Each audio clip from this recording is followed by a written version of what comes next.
All right. It is going to be MicroWin today.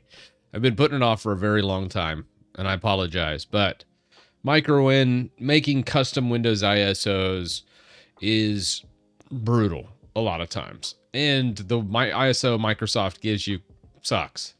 And we need to make that process better. Now, MicroWin it was originally developed by Conti, and then it's probably seen somewhere around 20 to 30 pull requests by Coding Wonders on GitHub.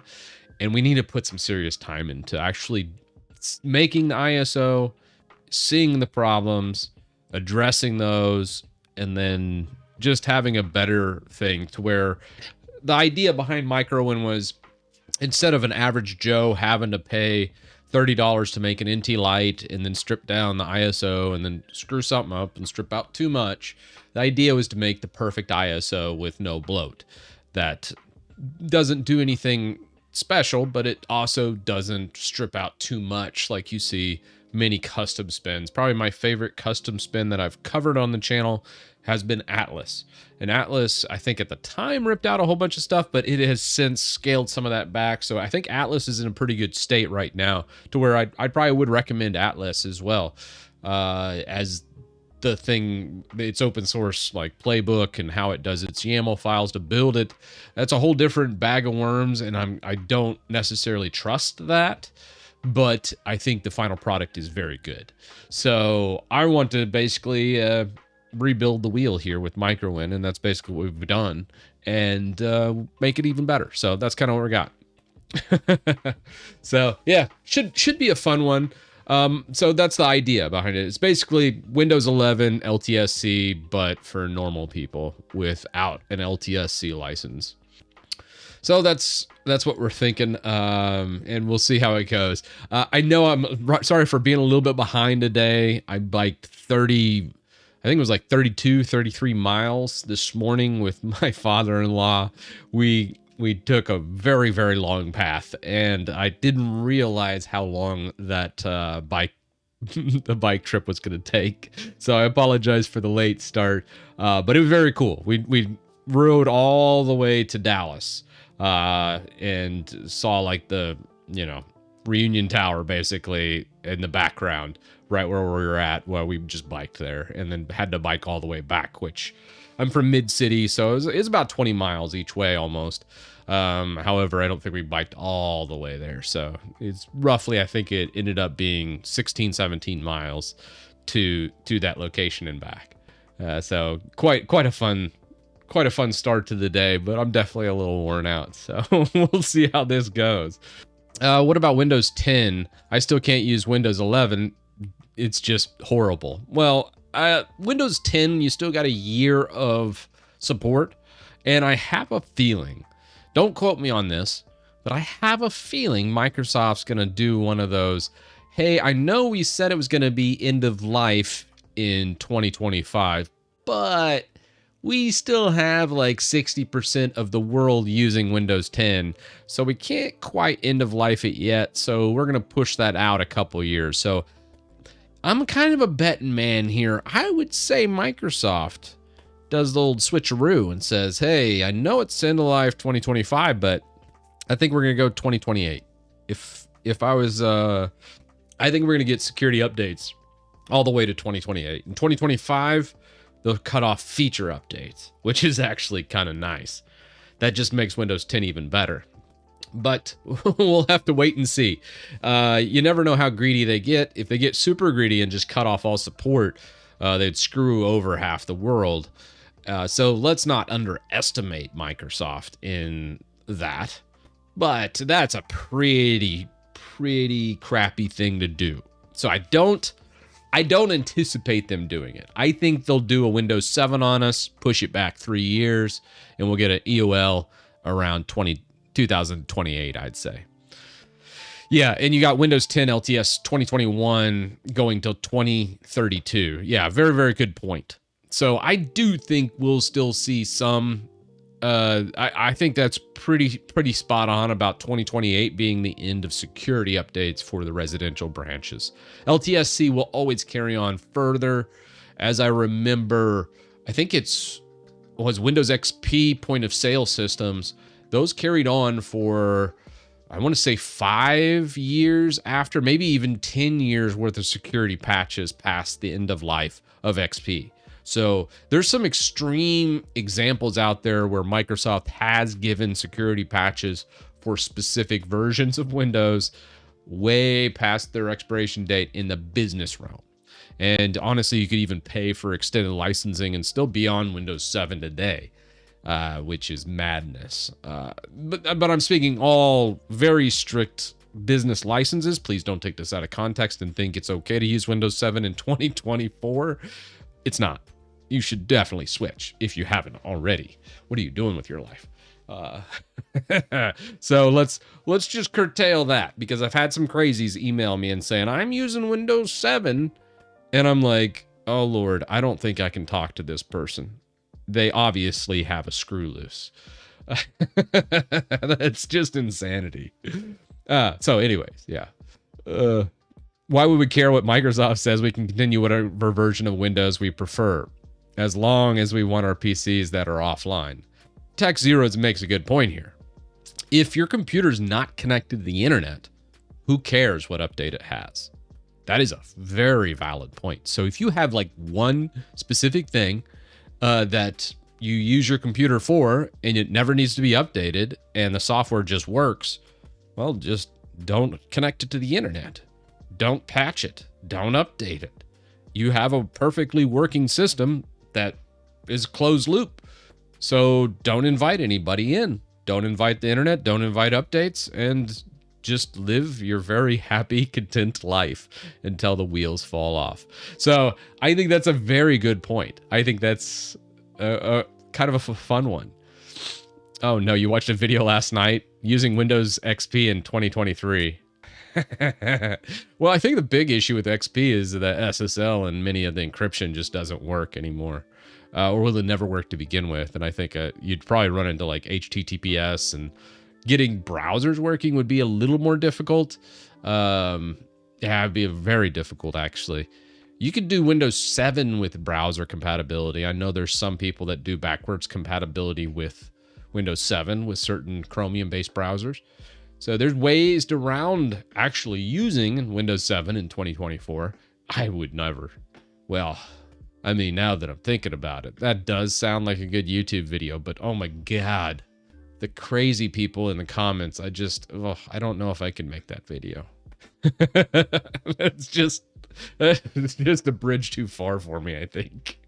That's what I had until 3 years ago, Windows 7. Yeah, and it was pretty much end of life right around there. And that's a perfect plausible. I think it was 2020, even a little bit past, I think it was the tail end of 2020 is when they stopped getting security updates. So being on Windows 7 all the way up to end of life, no hate here.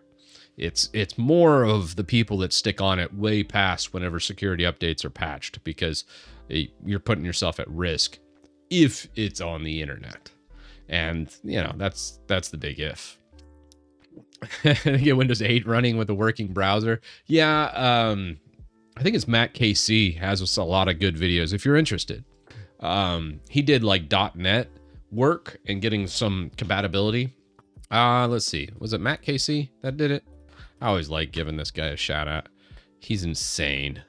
Just absolutely insane. What was he we got? Yeah, I ported thousands of apps to Windows 95. Who does that? It's just kind of wild. So yeah, this guy's the real deal. He does some pretty crazy stuff. Probably Enderman's another good one that does a lot of hacking kind of on Windows. Enderman Windows, I think, probably. He probably has a bunch of good ones too. Enderman CH. I think he's from actually Russia. Maybe I'm wrong there. But he did a bunch of really good ones too. The day Windows actually died. Let's see. It's been a little bit, but there's been a lot of good little hacking ones from him as well. So there's some little treasure troves on YouTube I like to pull up from time to time. Project Pale Moon is a browser compatible with legacy Windows as far back as Windows 2000. Wow, that's incredible. Yeah, I know Thorium. Got it. Oh, God. Oh, yeah, I forgot to tell. Yeah, the Linus news. Let's just pop over here. I guess we should pull that up, huh? Old LTT got hacked yet again. I think I have it in here. Let me pull it up for you guys. Oh, here was the shot from Dallas, by the way, for the bike ride. It was pretty cool, and I did a little. It's so awesome. Oh. Shot of Dallas background, and this is all in like this basin area that they can't build anything with it, so you can actually drive all the way or bike all the way to Dallas without getting on any roads. It's freaking cool. Anyways, let's pull up Linus. He got fished again. Was it fishing? You avoided the Dave's Garage video. Yeah, we talked about old Dave Flummer. Not a fan of his channel. But maybe he's changed his ways. I don't think he's scamming people anymore. He just scammed millions of people in the early 2000s after he left Microsoft and just conveniently leaves that out. But we're not going to talk about that. We're going to talk about old Linus. Linus Tech Tips. It's currently locked. Let's see what we got. Do we have... okay, so they've locked it down to where nobody can do it, and I think they're in the process of kind of redoing some of the stuff. Now, I think I have it in there. Yeah, I know. I feel bad for Linus.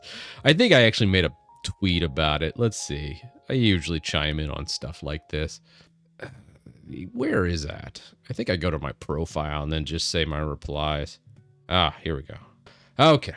Yeah, here we go. Okay, I'm starting to think that Linus must make fun of hacking groups in his off hours or something.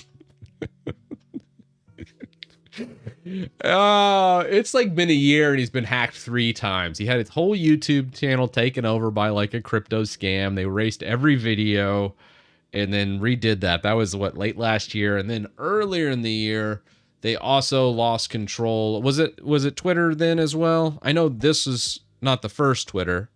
It might be there. Yeah. No, but if you want the wallpapers, Venant, I have a GitHub. Almost everything I do on stream, if you guys see something, you're like, hey, Titus, I want that. I usually try to do like a GitHub repository for it. So if you just go like Nord background, here, I'll just link it in chat real fast. So if you want any like my backgrounds, I just put everything right here. So that's a little link to my GitHub, and you can grab all the backgrounds, anything. It was given to me by someone on stream, so there you go. Is there any data on Windows 7 security versus Windows 10 and 11? Yeah, there's a crap ton of data. You should not use Windows 7 for security. That is absolute madness. You have to be an insane person to do that. Good night. You want to talk about the most exploited version of Windows? Windows 7 is it. You can load up, a script kiddie could load up Metasploit, hack you so fast. So fast. Huge. It's like, you do not use Windows 7 in 2024 unless you are offline, period. Like, if you see a hospital, well, if I see a hospital with Windows 7, I'm like, hey, I need to make a couple of $1 million real fast. I got a USB stick and some ransomware. We could easily distribute it directly through the file sharing protocol that's not patched. Totally could do that. So when you see Windows 7 in the live world for a big business, that's dollar signs. That's big dollar signs and easy money. So be wary. If I was ever hurting for cash, that's probably where I'd go. If I needed a quick $5-10 million, I could easily do that. So yeah, don't use Windows 7. Just don't. Cluso Loop, thanks for the Prime. I also we had some message on YouTube Super Chat as well. An excellent chef. Your wine tutorials really helped me out some of my favorite games running on my desktop. They were designed for Windows 98 and seem to run better on wine compared to Windows 11 these days. This is not an anomaly. If you do have some old stuff from Windows 95, Windows 98, XP, even Windows Vista and 7, it will work better in Linux compared to Windows. Almost every single program from these eras work way better in Wine comparatively to modern Windows. So if you do have some old software and you want to make it work, man, you need to get on the Linux train because it is really, really good. So yeah, very, very good. Yeah, thank you for the super chat there, excellent chef. But a fun one too. Yeah, we got a lot of first time chatters too. Did I miss did I miss a raid? I don't think so actually. So we just got a bunch of people popping in. All right, well, welcome. Yes. All right. So the real thing here is it did get. I think VX Underground. They're pretty good. If you want to like get in with like some hacking groups and stuff, VX Underground has a lot of really good takes with hacking. It has been compromised again. This is the third time they've been compromised in the past year, I think is what they forgot to add there. I think Linus has been hacked more than 3 times. I think just in the past 12 months, he's been hacked 3 times. This one from Russia, the FBI states it's a Lockbit ransomware group administration resides. So, all right, good to know. So they got that. I don't think they would get ransomware, but we'll see. So 4 minutes after they received the email, they couldn't log in, or they got this. They did lock down the Twitter account. So they're in the process of doing it. I don't think any damage was done on this one. So we should be really in a pretty good spot. Patrick, thanks for the gifted subs, man. That's awesome. But yeah, that's it. So the big thing here, and why I'm not going to bash on Linus. I mean, Linus is like everyone's punching bag in the YouTube space. But when you have a bunch of people working for you, you have to be really strict with how you do your admin privileges. And also, not to say that I can't get hacked, but I'm a one-man band. So I have to fall for social engineering. And the chances of me falling for social engineering, very, very slim, because I was always the one that had to look over all the social engineering emails for the past 20 years. When someone got phished at my work, I had to do the cleanup, and then I had to change all the passwords, and then I had to look at the email and go, how did this happen? Do an entire dissection of how that person lost their credentials or gave their credentials out. Usually it was a phishing email. Almost all the time it's a phishing email. So if I didn't know anything about this situation, I probably would imagine they just got phished and in an email. Usually what happens, the last time they got hacked, they got phished using a SCR file in an email that was like 800 megs, trying to promote some like Survivor game that came out for like a week and then got shut down. I got the same fish. They tried to fish me with that one, and I responded back to that email, I remember, and I was like, hey, I'm pretty sure you either got hacked or you're trying to hack me with your $800 screensaver file, but good luck. I use Linux, and that SCR file's not going to open for me unless I use Wine.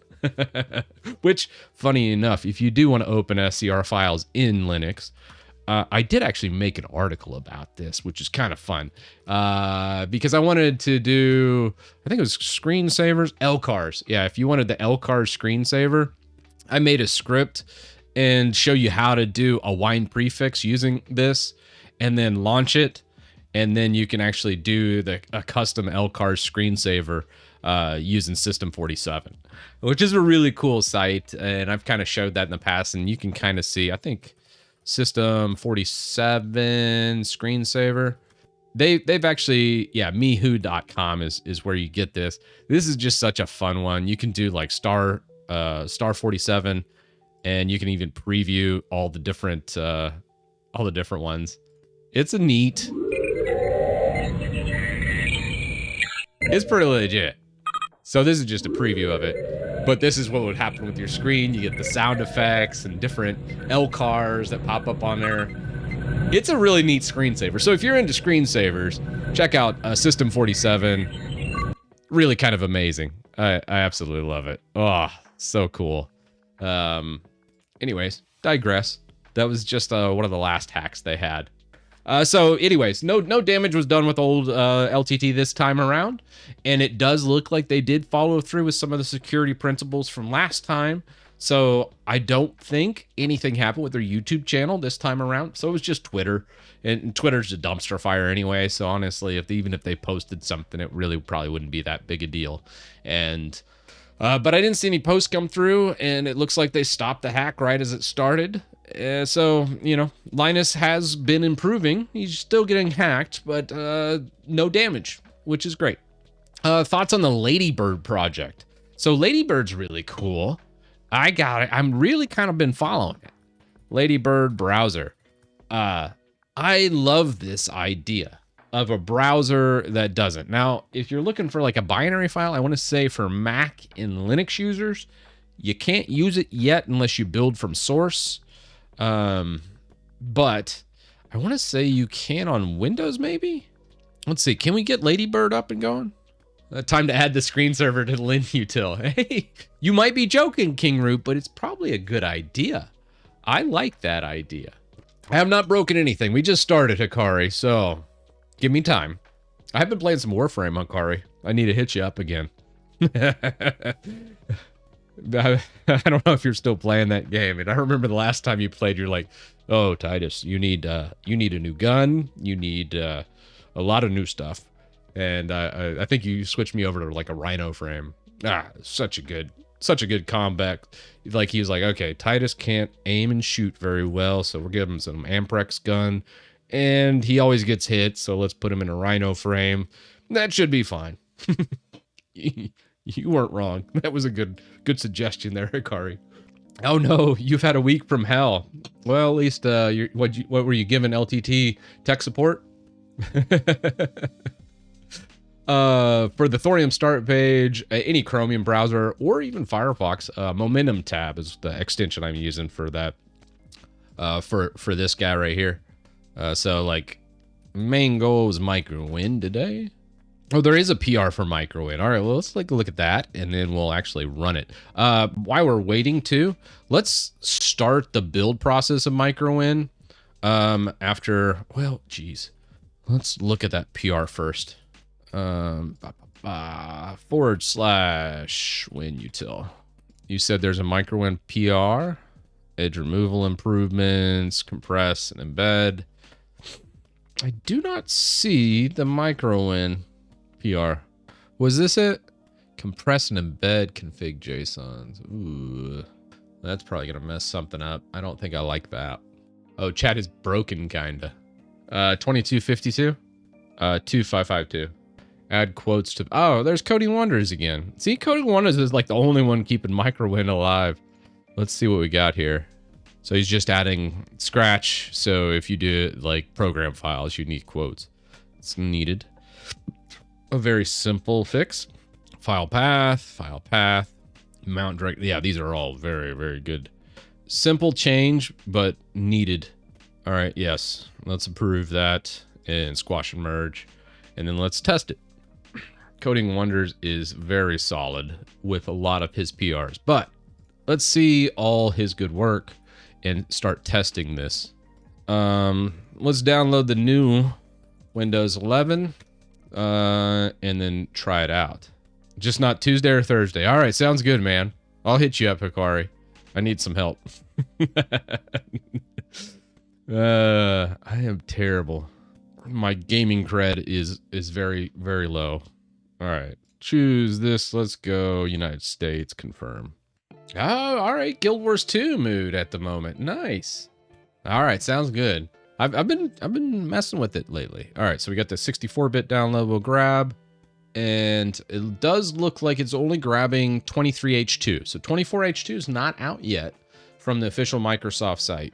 At least not right here. We could probably pull it down from like an ISO dump or something. All right. Why does the chat look a little off? I broke something, didn't I? 1 second here. Okay, there we go.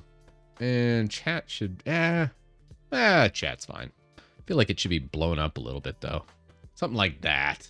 Yeah, there we go. Okay, gotta see chat. So this is a live boot Windows ISO LW. So the whole idea behind MicroWin is this. I never want you downloading an ISO from any place but Microsoft. The official Microsoft ISO is what you should always download no matter what. I will die on this hill. I just don't believe you should ever download an ISO anywhere else. If you do, you're just inviting so many bad things in. We just talked about LTT getting hacked. Do you want to be LTT? Because that's how you become LTT. Custom ISOs are full of just all kinds of shenanigans and anything can be done. So I always recommend download the official ISO, debloat from there, and make your own ISO. The whole purpose of MicroWin is to basically do that. So that's what we'll do. I'll show you what I usually do here, and we'll see what we get. Why is it? It's 6.3 gigs now. Good Lord, every time I download this damn thing, it just grows in size. 6.3 gig ISO from Microsoft now. All right, you do you, Microsoft. Don't bother optimizing anything for us. Yeah, whew. Or just download any Linux ISO. I knew someone would say it. All right, so we're gonna go MicroWin. We're gonna use the ISO directory for the scratch directory. Oh, well, I think that's it. We already have OSCDIMG, so that should be fine. Let's see what this looks like. So scratch directory, we'll specify, what do we got? Oh, we got 2 terabytes here. Let's go into C drive. Let's make a new one. Just call it MicroWin. Okay. And then we'll select our ISO from downloads, new version. All right, let that load. 7.5 gig coming from Windows 12. I bet you it's going to be more. Don't put it past them, man. In the background, you can kind of see what's happening too. It's copying all the files from here, so not much of a... You can see in the bottom too, this was actually made by Drift User. You can see when it's doing something, the icon now becomes... It's not very responsive, but you can see the moving icon, and that's Drift User's new commits. So it's kind of nice. All right, so this finishes. So then where's it at? Okay, come on, load up for me. Maybe. Finding suitable Pro Edition. Could take some time. All right, selecting 6 Windows 11 Pro. Done reading, unpacking ISO. Check the UI for certain steps. Very cool. Drift Users all working good. This is pretty much... I don't really change anything here, except maybe keep provisioned packages. I do like that. I think I'll also inject drivers and import drivers from current system as well. Let's start the process now, and we'll save this MicroWin. We'll date it as well. We'll do 08 2024. Let's do 0812 2024. We'll save that out. Remove edge. I think I'm going to remove the edge option, actually. We found a cleaner way of doing the removal of edge. Stripping it out here, I don't agree with. And I think I will remove that option, because what we did in, what was it, last week's stream, we found a way to remove edge cleanly, the best way you can remove it. And that is switch your region to the EU, run the uninstall command, switch your region back. That alone, which is now what the script does, it's amazing. It cleanly removes it, and then if you go to reinstall it, all you have to do is just download it and hit install. So it's a great way of not breaking your Windows, but also getting rid of edge. And that was awesome. Integrating that directly here, I think what we'll do is... I think I'm just going to take that step out. I also want to kind of keep the provision packages in here. Let's see what this gives us, just keeping provision packages, but removing the rest of the garbage. Let's see what happens.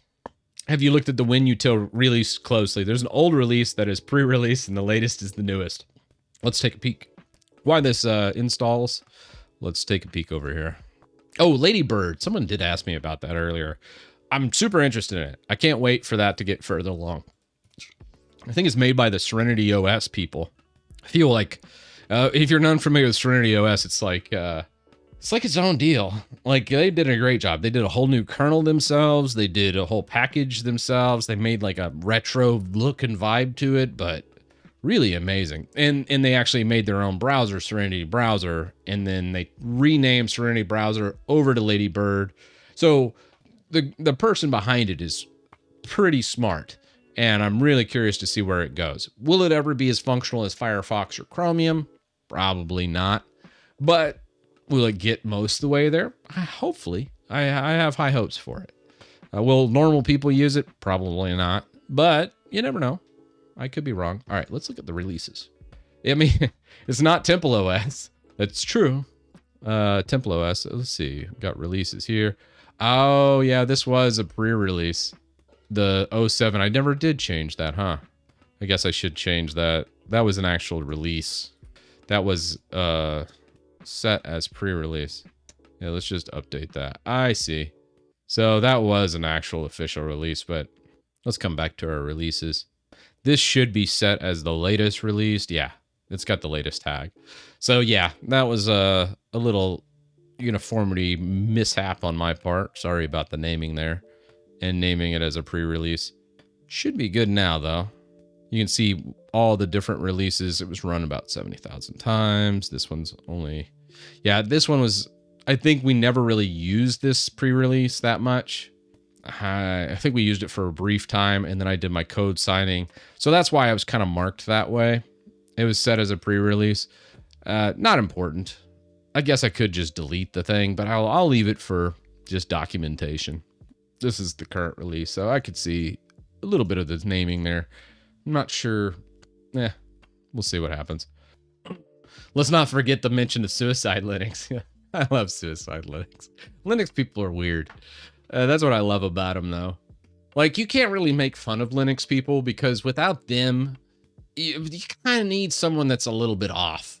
You know, if Linux was just full of normal people, man, you'd end up with something like Windows or Mac, and it would just everyone would have to conform. It would be so boring.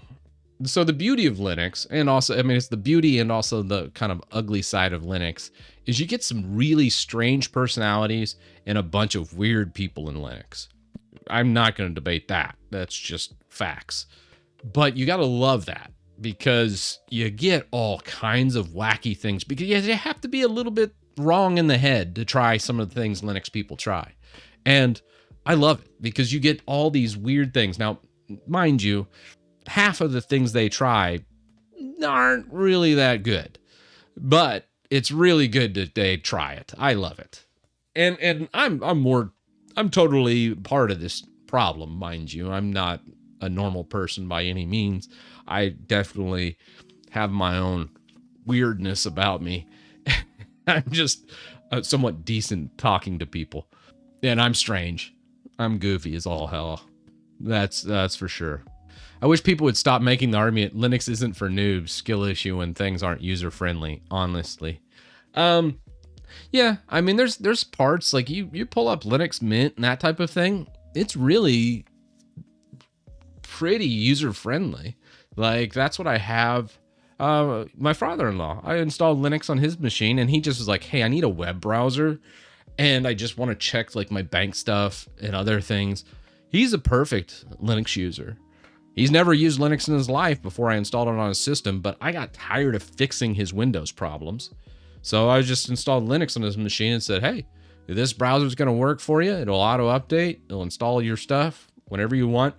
And then, usually every 6 months to a year, he might call me about an update or something like that. But even if he doesn't run the updates, his system will keep working and it's good. So there's definitely a case to be made for very basic usage for web browsing. It's amazing. So very, very underrated in that regard. I think the tricky part to Linux where most people get lost is it's weird. Linux is great for the complete noob that doesn't know anything about computers, right? But it's also very bad for the Windows power user. So that's the tricky part about Linux is the Windows power user coming to Linux expects things to work a certain way. And they go from being a power user to being a noob. And that's a difficult jump. And they have to take it in stride and go, okay, I'm a noob again. Let me learn all this. Let me learn all the different things about Linux and realize that a lot of their knowledge is just not applicable in Linux. All right, take it easy, Hikari. Thanks for dropping in, man. How do you define a Windows power user? That's a good question. I define a Windows power user as someone that probably these days has a local account instead of a Microsoft account. Half joking on that one. It probably uses the old school control panel instead of using the traditional settings panel because that's just madness.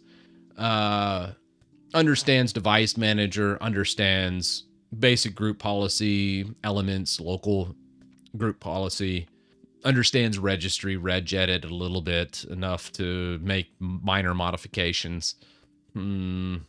Yeah, just think of stuff that's off the beaten path, and if they know quite a bit of that, I would consider them a power user. Excellent, Chef. Thank you for the super chat, man. I've been using Linux Mint for a few years now.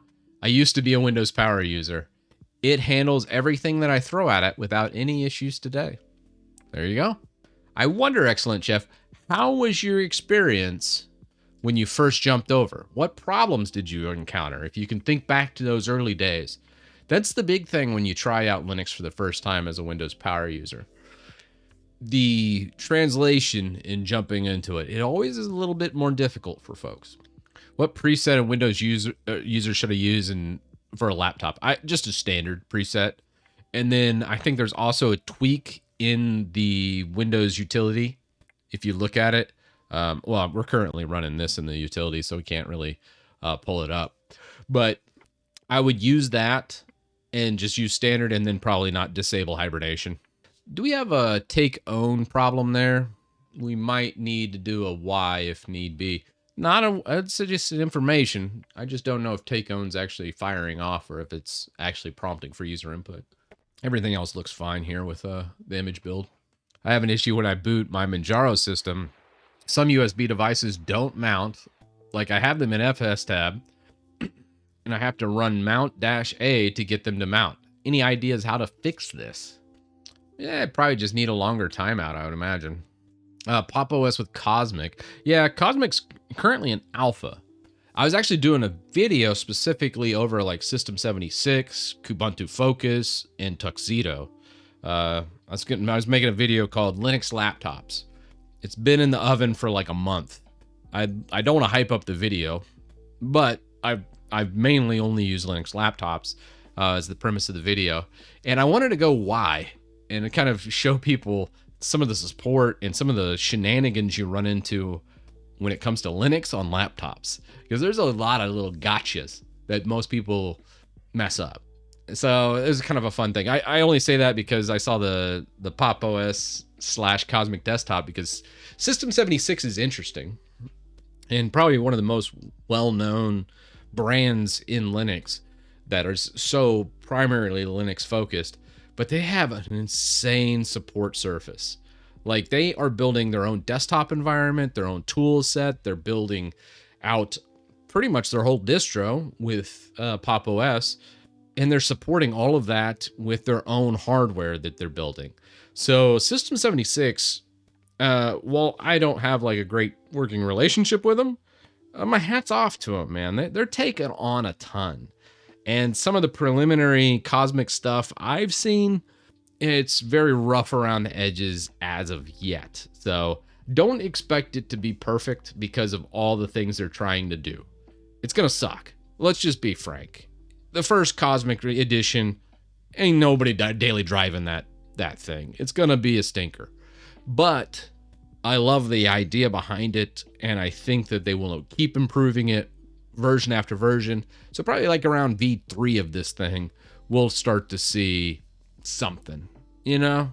KDE is super underrated. I agree, LW. I love KDE. It's just so much better than pretty much any other desktop environment. The only reason I don't run KDE is because I don't use a desktop environment, and it's a little bloated. Yes, Cosmic is very intuitive, and they implemented some tiling, which is neat. So I think it's going to be an amazing addition to the buffet of options in Linux. Just don't expect version 1 to be very good. I want to tamper expectations here. Don't think Cosmic's going to just be perfect right out of the gate. It's not gonna. It's gonna suck. There's gonna be bugs. But around version 3 of it, I really will start paying attention. I don't want to make a video directly about it and be calling out every little bug that's in it because, again, it's gonna suck right out of the gate. But it will get better. It's just not ready yet. Cosmic will unite everybody into a common DE.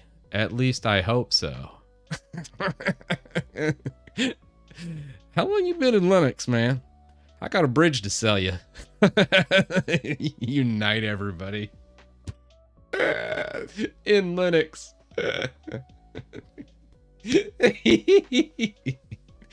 Chat's got jokes today. That's a good one. That's a good one. United. Yeah, United Linux people. Oh my God. Oh, I'm dying. Oh, got me. Gaius, thanks for the resub. Tier 1, 4 months. All right, man. What distro do your children run? Oh no, now you can laugh at me. My daughter likes Chrome OS. She's a Chromebook user.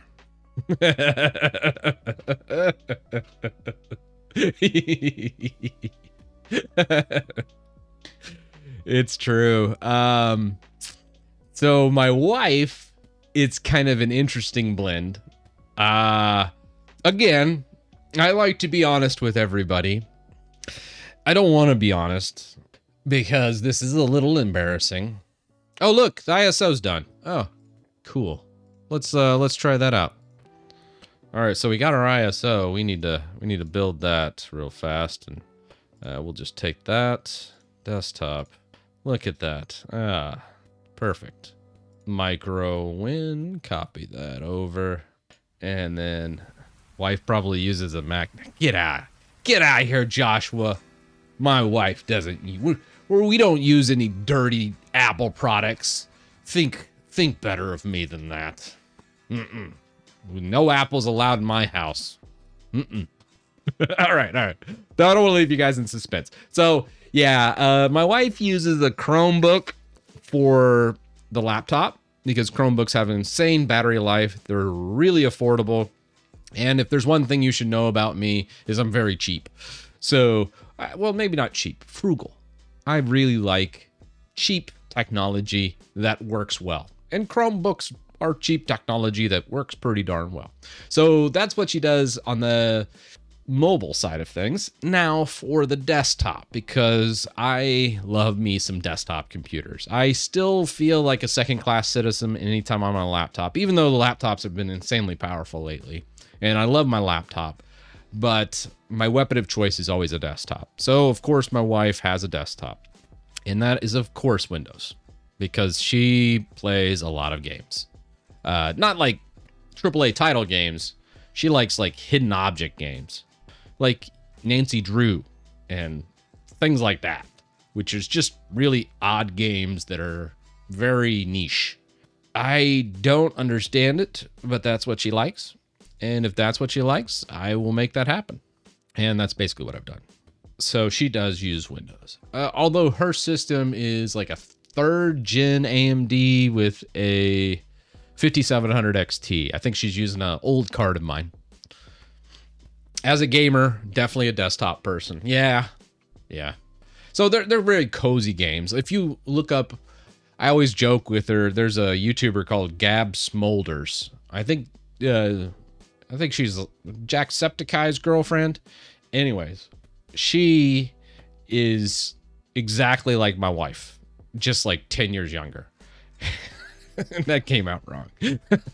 But needless to say, the game she plays is almost identical to the games my wife plays. Like 1 for 1. Like almost everything that's on her channel is almost exactly what my wife's playing. How do we like the amazing progress bar in Windows? Any second now. Did you hear about the AMD CPU vulnerabilities? Apparently 3000 series down. Oh, really? Won't get fixed. Shocker. The progress bar matches the control panel. Huh. Well, all right. Let's cancel that, I guess. What happened here? I broke it. What the heck? All right. Well, Explorer busted on me. Oh well, we'll relaunch it. I have noticed the new version of Explorer with the tabs way more unstable than the old version. I don't know what's up with that. It's kind of odd. Not gonna lie. Also, there is a difference doing a paste and a drag and drop. So let's showcase that real fast. Let's see. Let's go into our network drive. It's just a UNC path. So let's try it from here. This time we'll do the drag and drop. Does that give us anything? What the hell's going on here, Windows? It's broken. Totally broken. All right, well, let's do a robocopy. So strange. Oh, is it gonna work now? It must be like a... What version are we on? 24H2. See, this is why I never run the latest version of Windows. The latest feature updates is always a shit show. I tell you what. All right, well, let's just crash it. Just awful. All right, well, let's just do PWSH. Bam. Is your screen glitching? I don't think so. Chat would tell me. Oh, actually, you know what? I think we can do... Let's do WT. Restart? I guess I could restart, but who wants to restart Windows? All right, let's just go see users. Was it Titus or subscribe? Yes. Desktop, MicroWin. All right, let's take that over into... come on. All right, we'll take it over to there. Just do subdirectory. I mean, it doesn't really matter. We don't need to do that. We'll just do simple. Directory names in... Oh, error accessing source directory. Why is it trying to do... Why is it trying to do that as a... Why does it think the ISO is a folder? Source. Yeah. But we don't have a backspace on there. Huh. All right, well, let's just copy it. Let's go desktop. Oh God, how many folders do I have? Desktop. Now, I know what you're thinking. There's no CP command. I know what you're thinking, chat, but there is a CP command in my computer. CP command, I think, does a file copy, file dash copy, or it should translate it just fine. I don't think we need to mount it. UNC paths usually play nice, although it does force it over a SMB share, which is less than ideal. SMB is terrible. What an awful protocol. We have Microsoft to thank for it. Yeah, you have a... Oh, we should probably check that source file too. Yeah, we have a bunch of different contingencies. A progress bar would be probably ideal. Oh, it won't work. Linux kernel has a bug that broke network speed for Windows VMs. Really? Is that a thing? So the PCI pass-through is not working? Yeah, we are actually Techie Jack. It is actually the copy item command. If you look at my PowerShell profile, it translates the CP command to copy item. It grabs the arguments and then puts them into exactly what it should be. I took all the Linux commands and then made aliases for the translation, so then I could easily just not even worry about it and be like, I use this command in Linux, I'll just use it in Windows. Yeah. No kidding. just brings up a good point here. All right, let's see. What do we got? Okay, let's see. We have a regression. I am on an LTS release of 6.644. Really? 6.644. That's it. Caused by this commit. When using virtio nic with a QEMU Windows, network traffic for the VM stalls in the outbound upload direction. This affects remote access and files. That's exactly what's happening. So it is a Linux kernel issue. And they haven't patched it yet. Well, how about that? Even the LTS has bugs. Well, shoot. That's unfortunate. That's okay. So The fix. I got an idea. Oh man. Yeah. Let's go shut down, restart, timer 0. Let's go. And what if it's SMB only? Would the traffic change enough compared to SMB and NFS that it would matter? I'm kind of curious. Of course, Chris breaks Arch. That is certainty of life. Will he make it a full year? Truer words have never spoken. I don't even know the answer to this question. I guess we'll just see how far I can make it. You've tried SFTP and FTP, same problem. Man, AH, that's a good one. Rename the file. We can rename it, sure. Man, YouTube is actually pretty chatty today. Good to see old YouTubers. The old YouTube's chat's alive and well. Linux broke Windows. Oh, okay. The robocopy command's actually robocopy folder to folder and then transfer the file name. Ah, that's kind of cool. Well, I got rid of all the bots, Peter. So we're all natural over here. So let's see what we got. All right, let's do it in a different way. I mean, I kind of want to see it break in all different ways. So you can't do it through here. You can't do it through command.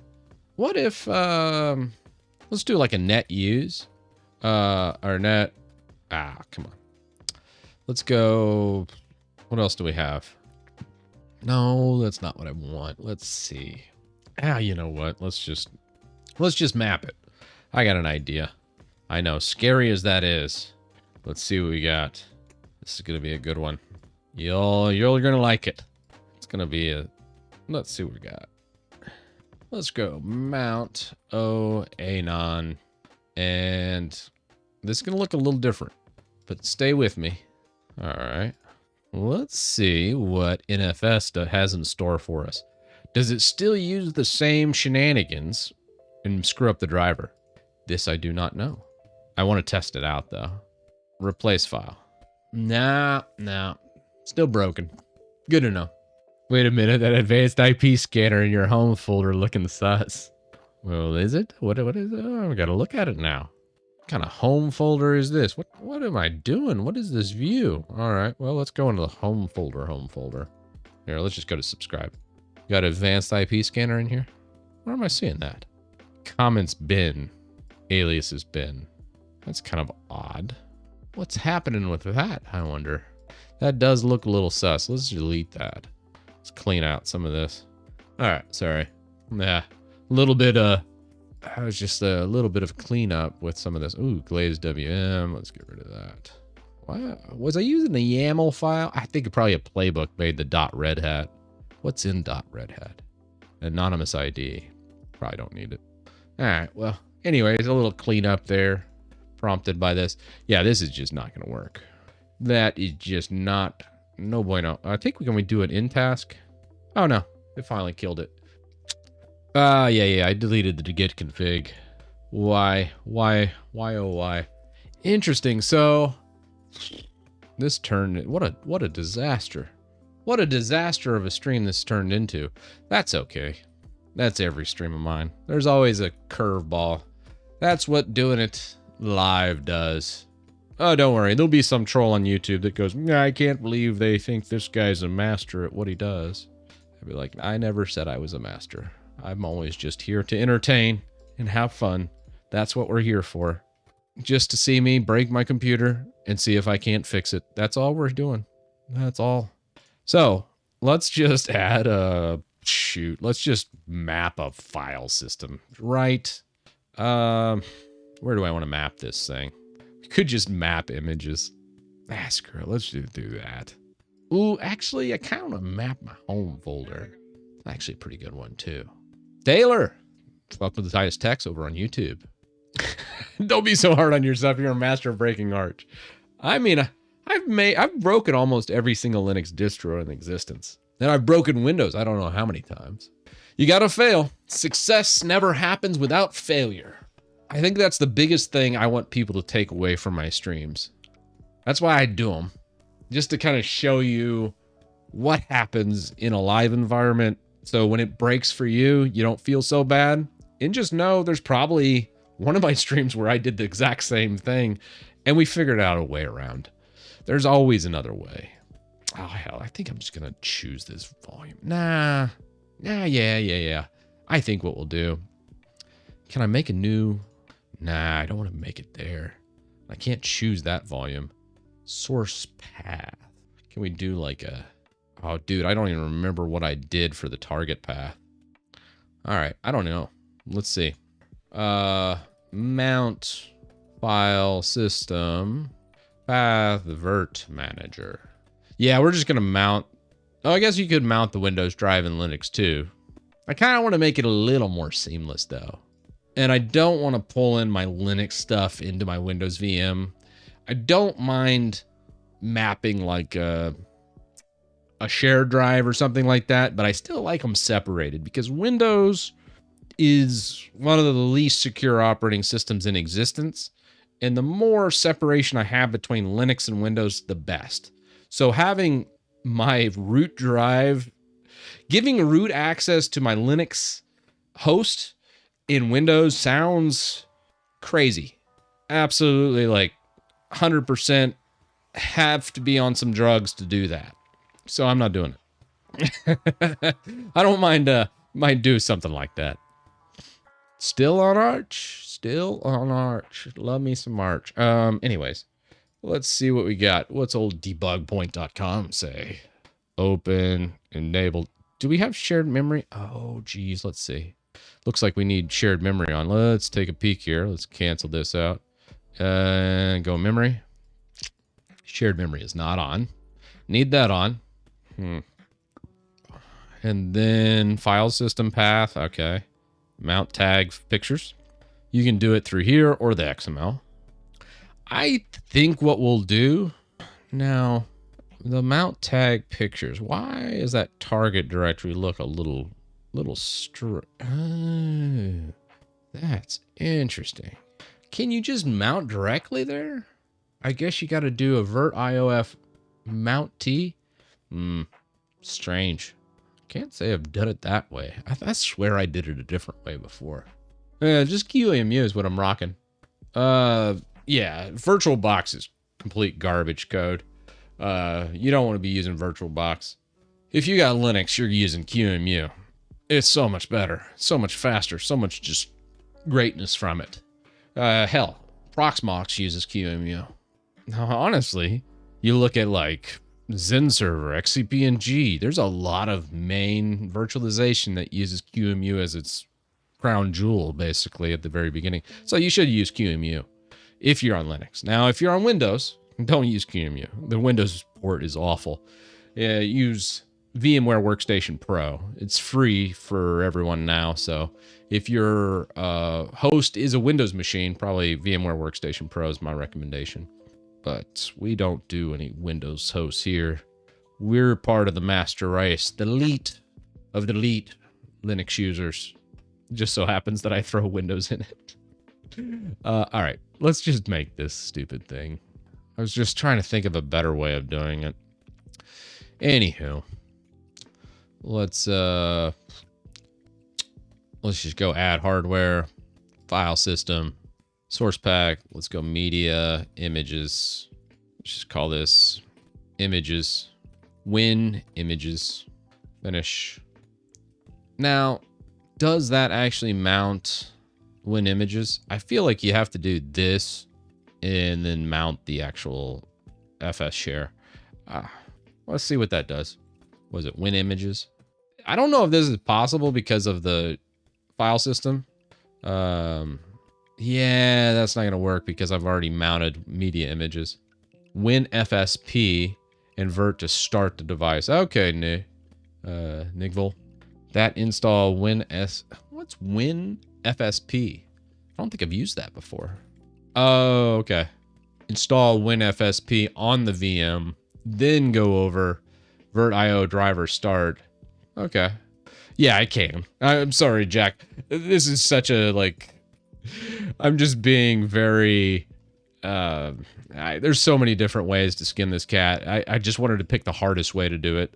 That's why I was like, it's kind of interesting. I kind of want to see about doing it a little bit different and sharing the folder in a more compartmentalized way. But all right, let's load this up. We did new shared memory on. I don't think this win image is gonna work, but let's just start it up and see what happens. Will it even start is really the next question. If it does, that'd be cool. Yeah, and I love paid. I always choose like, hey, what's the hardest way to do this? Yeah, let's do that. I like having a shared VM host folder personally. Can prevent these types of issues in the future. True, Rux. Yeah, I think I was doing I still have to do a USB pass-through for this. I just haven't yet. Now, WinFSP, I'm kind of curious by this too. Let's see what we got. WinFSP. Okay, WinFSP is a software that provides runtime and development software for custom file systems on Windows computers. In a sense, it's similar to Fuse file system in user space, which provides same functionality in Unix-like systems. Ah, okay. So, let's give it an old download. Let's launch it. We'll just do core. We don't need SciGen or any of that kernel developer or developer. We're just going to use the core. Get the base runtimes. Yeah, we totally could. Nara, we could totally just mount the Windows drive and grab it directly from there. I just like being a little bit more difficult. So then when we got WinFSP, best way to do it from here then, you know who has a really good wiki page when you're trying to do something for QEMU? Proxmox, share, file, folder. They usually have a pretty good one too. Oh, nice. Yeah, Kubuntu Focus has been really good for me. I still use it anytime I go to my day job, I'm using my Kubuntu Focus there. I have a dock and everything. So I usually flip-flop back and forth from here at the house to my day job with the old K-Focus. It's been good. I honestly like the base model without the external GPU, because I really don't do many games. And the games I do play are pretty low powered, so I don't really care about too much on the gaming side of things. And it's a perfect laptop. It's a perfect workhorse for me. Start VirtIO FS. So we have the Virt FS, I want to say. Oh, shoot. VirtIO FS. That looks sus as hell. What is this? Is that the actual official site? A little skeptical. That doesn't seem like it at all. Maybe it is, but I don't know about that. Oh, that's their GitLab page? Oh, what is... Oh, the AI generated. Can you turn them off? I don't know. I don't care that much. Where is their GitLab page? Where's the releases? How to. Okay. Why new? How does it work? Uses Fuse. Great. How does... Okay, well, how do you install the damn thing? How about that? Available in mainline. Okay, great. They have a Rust daemon. You know what, if you're ever building something in Rust, the first job you have is to tell everyone, hey, this is built in Rust. It's kind of funny. Fedora people. Thanks. There we go. That's what I need. I thought we already did the VirtIO and driver install, though. Let's look. I already grabbed all that from... Let's look at our downloads. I bet you it's just sitting here. I deleted it. Okay, well. Oh, is it already there? Okay, I was like, I know I have VirtIO drivers installed. Let's look at services.msc. It's got to be just sitting here. Flashbang, sorry. All right, Virt disk. Oh, here you go. Start.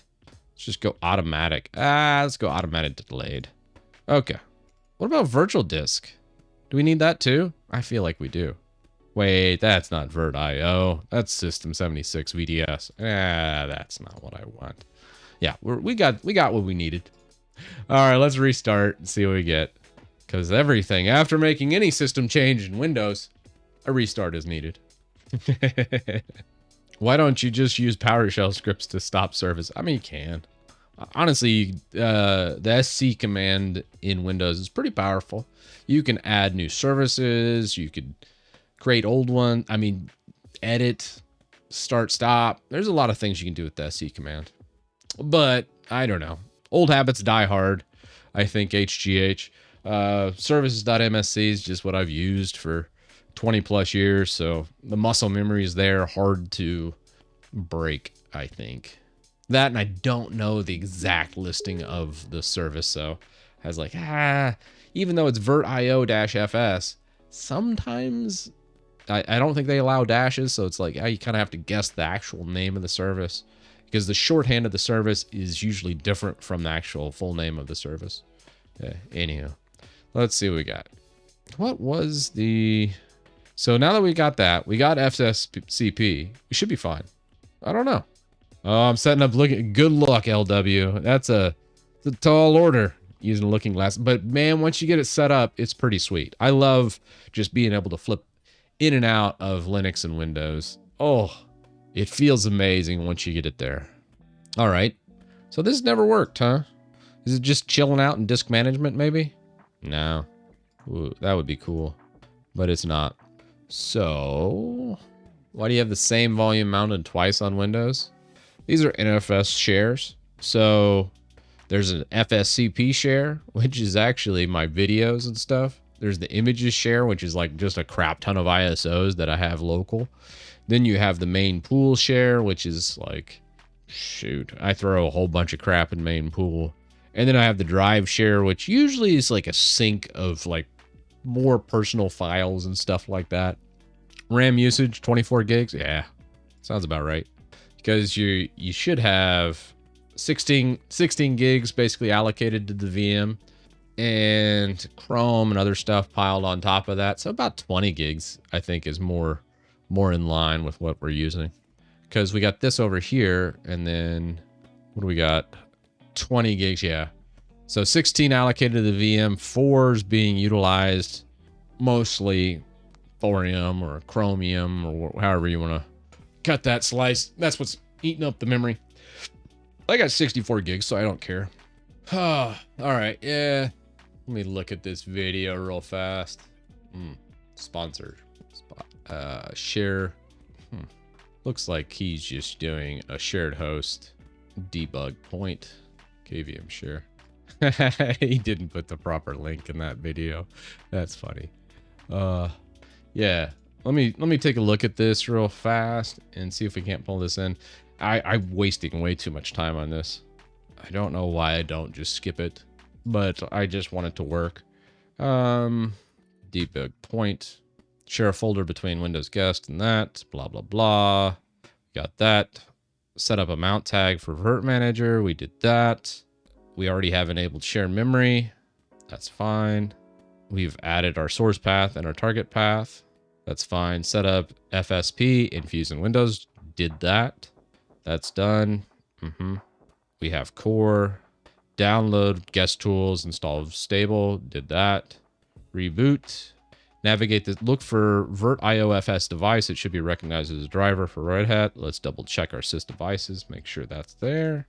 So system devices. We should see a virtio-fs device. There it is. What version are we using? 2024. Nice. All right, great. So that's there. And it's not exclamation. Services, start service. Okay. If you want this to do it, manual automatic, we did. All right, now we just run this command. SC start vert. Okay, that's already done.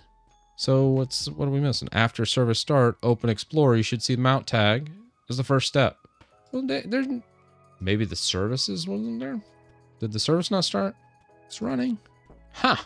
Well, that is odd. Why isn't this pulling in? You should see the mount tag under like Z. Is Z already allocated? That's why. Yeah. Let's disconnect that. Let's pull up. Found the problem. Let's just move this. Let's make a Y drive. Let's do that. Go into here. Disconnect, remove. It's not gonna allow me. I'll reboot again. What's one more reboot? I feel like that was, so we were really close. It just, I already mapped a Z drive, and I think that's what the problem was. Me not pay attention? How dare you? I never would ignore chat. Ever. Mathis, thanks for the 12 months, tier 1. Oh my gosh, subscribe for 14 months now. Man, I gotta tell you, I do love the live streams. I think this is just gonna be my new thing. It always feels like I learn something every single time we do it. Like even today, I was like, we'll do some MicroWin. But then I always get sidetracked on something. And then I'm like, oh, I don't know a whole lot. I've never done it that way. Let's try to do that. Let's figure that out. And I just absolutely just love it. Because it makes me learn something. But also I think a lot of people watching learn something too. Anyways, having said that, let's see if this actually works. Map me a Z drive. Huh. Maybe the delayed start. It just takes a little bit to get there. Yeah, I've succeeded on low latency audio recording in Linux, Peter. You have to do a real-time kernel if you're going to go that route.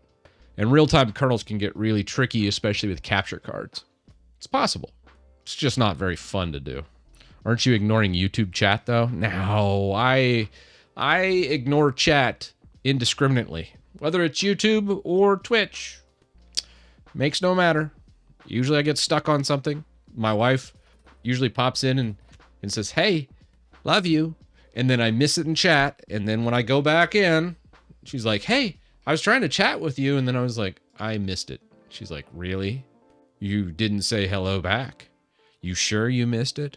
Or did you just selectively not do it? I'm like, oh, well, no, I really did miss it. So if my wife's saying that, just know. That's what I'm talking about. All right. I think that's fine. So now, let's refresh. We have our win images. Ta-da! 5 hours later, we were done. All right, let's take this MicroWin.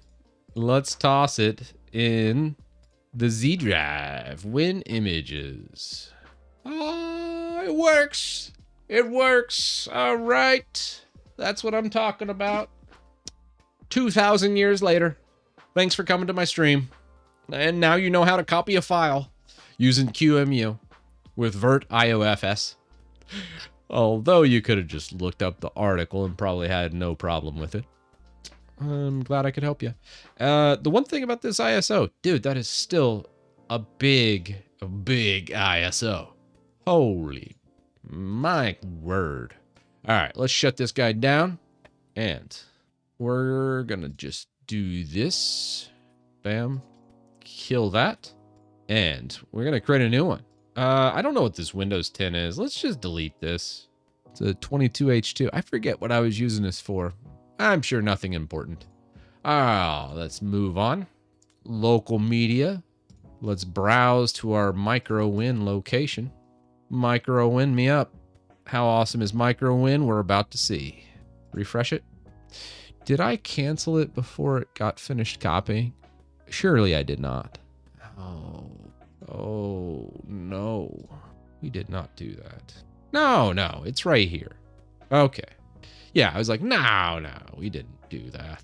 So, MicroWin should be right there. Refresh. Give me a MicroWin. There it is. There we go. All right, now we're cooking with gas. Let's go Windows 11. We're going to go forward. Let's just toss. How many cores are we feeling?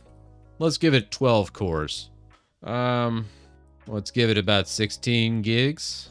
I'm not feeling that. Let's give it 60 gigs. I don't want it to run too far. Alrighty. And we're going to call this one MicroWin. Let's do a customization before we get too wild here. Let's bridge this device so it gets on our network. And I like to change the topology here because QEMU is set by a crackhead. And let's go 6 cores, 2 threads per core. Let's just toss that. Stretch some of this Xeon out. Let's go in shared memory. QXL driver, I'm good with that. We might switch that to vert IO after we finish our driver install. And here we go. Away we go. And how good is this going to be, do you think? A 16F is 16384. Ah, thank you for that. Oh, VertGL is really, really nice too. Aren't threads like total instead of per core? You would be incorrect there, Rockpat. They are actually per core. So if you do 6 cores, 2 threads, you're allocating 12 visual CPUs per my topology. Just depends on how you doing. Okay. Can you bypass activation with MicroWin? No, I do not do any bypass. That would lead to a mass grave of copyright takedowns. If you know, you know.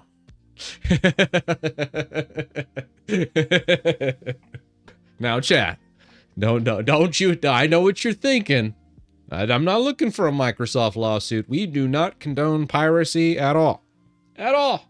It would lead to a mass grave of lawsuits, and we don't want that. No. No, absolutely not. We shall never use the website that shall not be named to break it. It would be a mass grave of an error. Yeah, just saying. Nintendo is worse than Microsoft was suing. Yeah, Nintendo's worse than everybody when it comes to suing. Are those $20 buck keys legit? So here's the thing. I get contacted about 10 times a week. Hey, use this shady kitty website in a video. We'll pay you like $2,000 or $3,000 is usually the going rate for us YouTubers to sell ourselves out.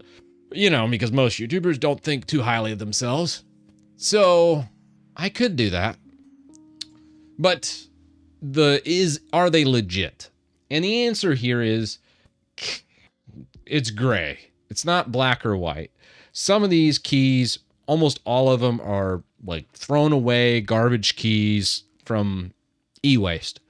Some of them are mass keys or VLK keys, volume license keys, and someone just grabbed them from a company that has just a gajillion keys. So they'll probably work. The thing is, the keys may work initially, or they might work for 5 years. There's just no telling because nobody really knows where these keys come from. So if you want to use them, you can. But if you do use one of these shadier websites, just pay with PayPal. That way, when it inevitably you do get a bad key, you can just reverse it and not lose money. But yeah, $10-20 for a license key using this method, it's not terrible. All right, let's set this guy up. Didn't like Elon Musk have problems setting this up? I remember like some post saying he had to do like a Microsoft account. Let's just try the stock one without doing any terminal or anything. I'm kind of curious. Well, there is no dark mode set up for Microsoft Windows, guys. That doesn't exist. We might be able to make one though. Nah, I could do an unintended install and skip all the initial out-of-box experience. Yeah, there's ways. Do we want an unintended one from MicroWin? We could probably set something like that up. Anywho. Yeah, I don't think very many people are actually coughing up $200 for a retail price. If you have like an old Windows 7 machine laying around, you can usually grab the key from the Windows 7 machine, install Windows 10, activate it, and then you can either do an in-place upgrade and then the key gets added to the Windows 11 keys online. It just takes a little bit longer. So it just depends on how much pain you want to put yourself through. But what are we gonna do? Subscribe? Yeah, let's just do subscribe for our name. Do a super memorable password.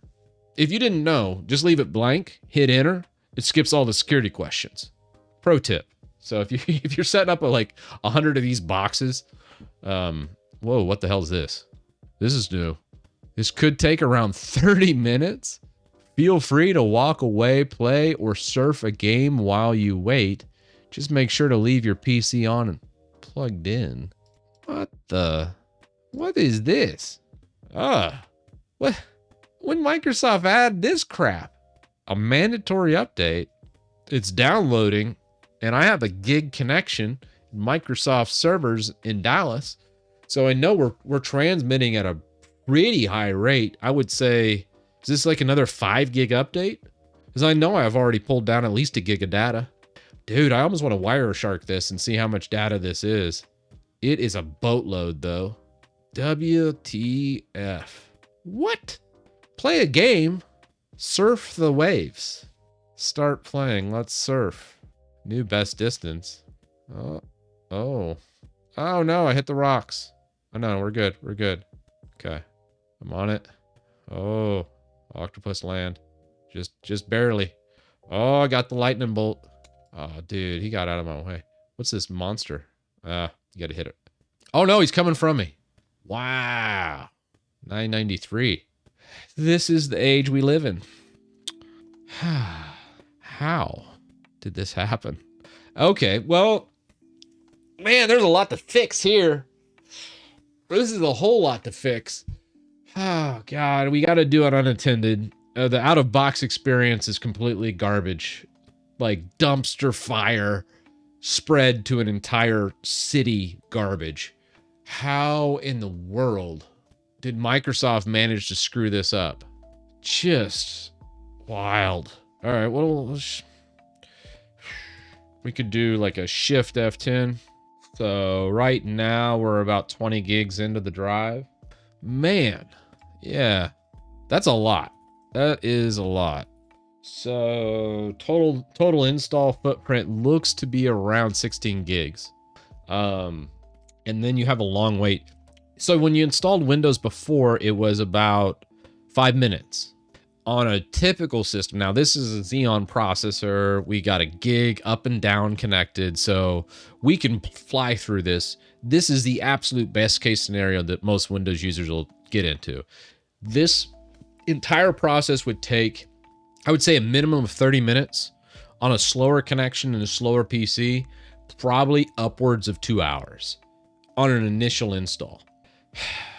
So we need to change MicroWin unattended, skip the OOBE, go directly in. The thing that I'm kind of like taken aback by is, what the hell is it installing? We downloaded the 23H2. It could, I don't think it'll use all 60 gigs. That would be pretty wild. I want to see what the cleanup looks like after this as well. So let's see what we get. It's kind of wild.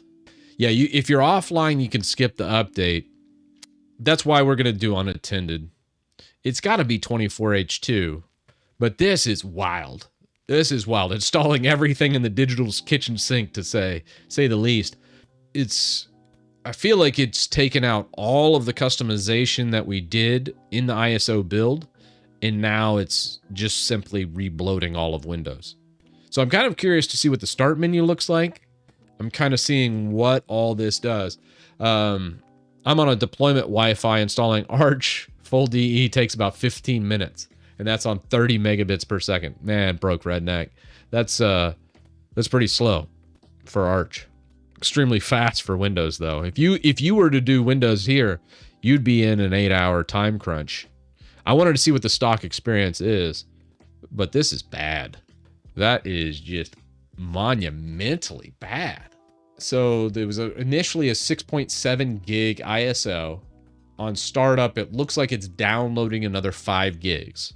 So you have a download of probably about 4 or 5 gigs, and then it's installing probably the if I'm a bet man, it'll say 24H2 on a WinVer after a restart.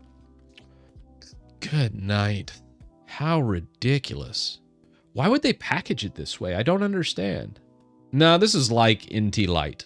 This is MicroWin is its own deal. It's part of my toolbox. And I was just saying what all we need to change with MicroWin to give the best user experience. And the answer to that question is quite a lot. We have to program an out-of-box experience. Oh, man, I don't like making user accounts for folks, though. And if we skip the out-of-box experience, we have to do that. I guess we could. I could just call it like owner or user and just make MicroWin that way. And if they want, they could always create their own account after they get on the desktop. I feel like that's a much better user experience than what Microsoft's doing here. And I think that's what we have to do, because what we're experiencing here is what's called out-of-box experience, OOBE. And to skip it, you have to answer all the questions that the user would answer, which we can do. We can do it with an XML script. It's just, dang, I don't necessarily like doing it. I like users deciding what they should call their user. But that's okay. I mean, they still can. Just after install, they could go into user and just either use a Microsoft account or they could just create another local account, or just rename the existing local account from user to whatever their name is. I feel like that's sufficient. You could do a Shift F10. They took out Shift F10 in the latest Insider update, though. So Shift F10 is getting patched out.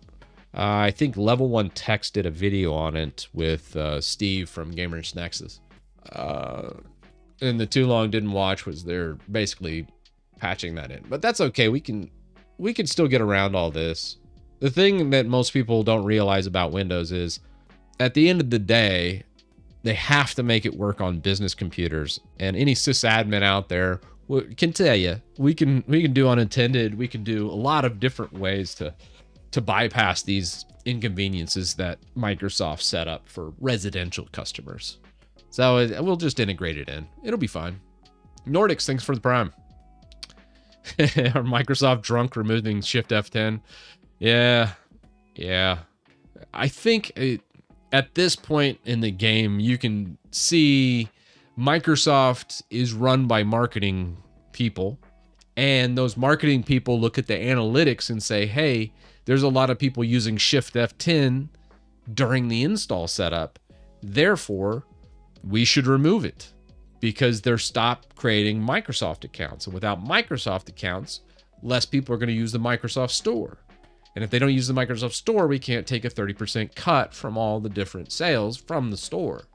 They want to put you in these app stores so they can get their cut, because that's where all the money is here. Besides all the spyware that they toss on here, I'm sure that gets marketed and sold as well. And then you also have the other companies that pay them money to have their crap installed by defaults as well. You know, your Candy Crushes, Facebooks, and that type of app that gets default installed. We'll be able to call out the companies that do this once we get to our desktop. Yikes. That is just really, really bad. Next Google, Microsoft conviction. Yeah, we'll see. Microsoft was convicted of a monopoly back in the late 90s with Internet Explorer, and they were supposed to get broken up because of that. However, the appeals court, something happened in the appeals portion of this during the supposed breakup that was supposed to happen in Microsoft from the monopoly. We don't quite know what happened, but the appeals court overturned the monopoly ruling. And Microsoft never saw any justice for their monopoly. Don't know what happened there.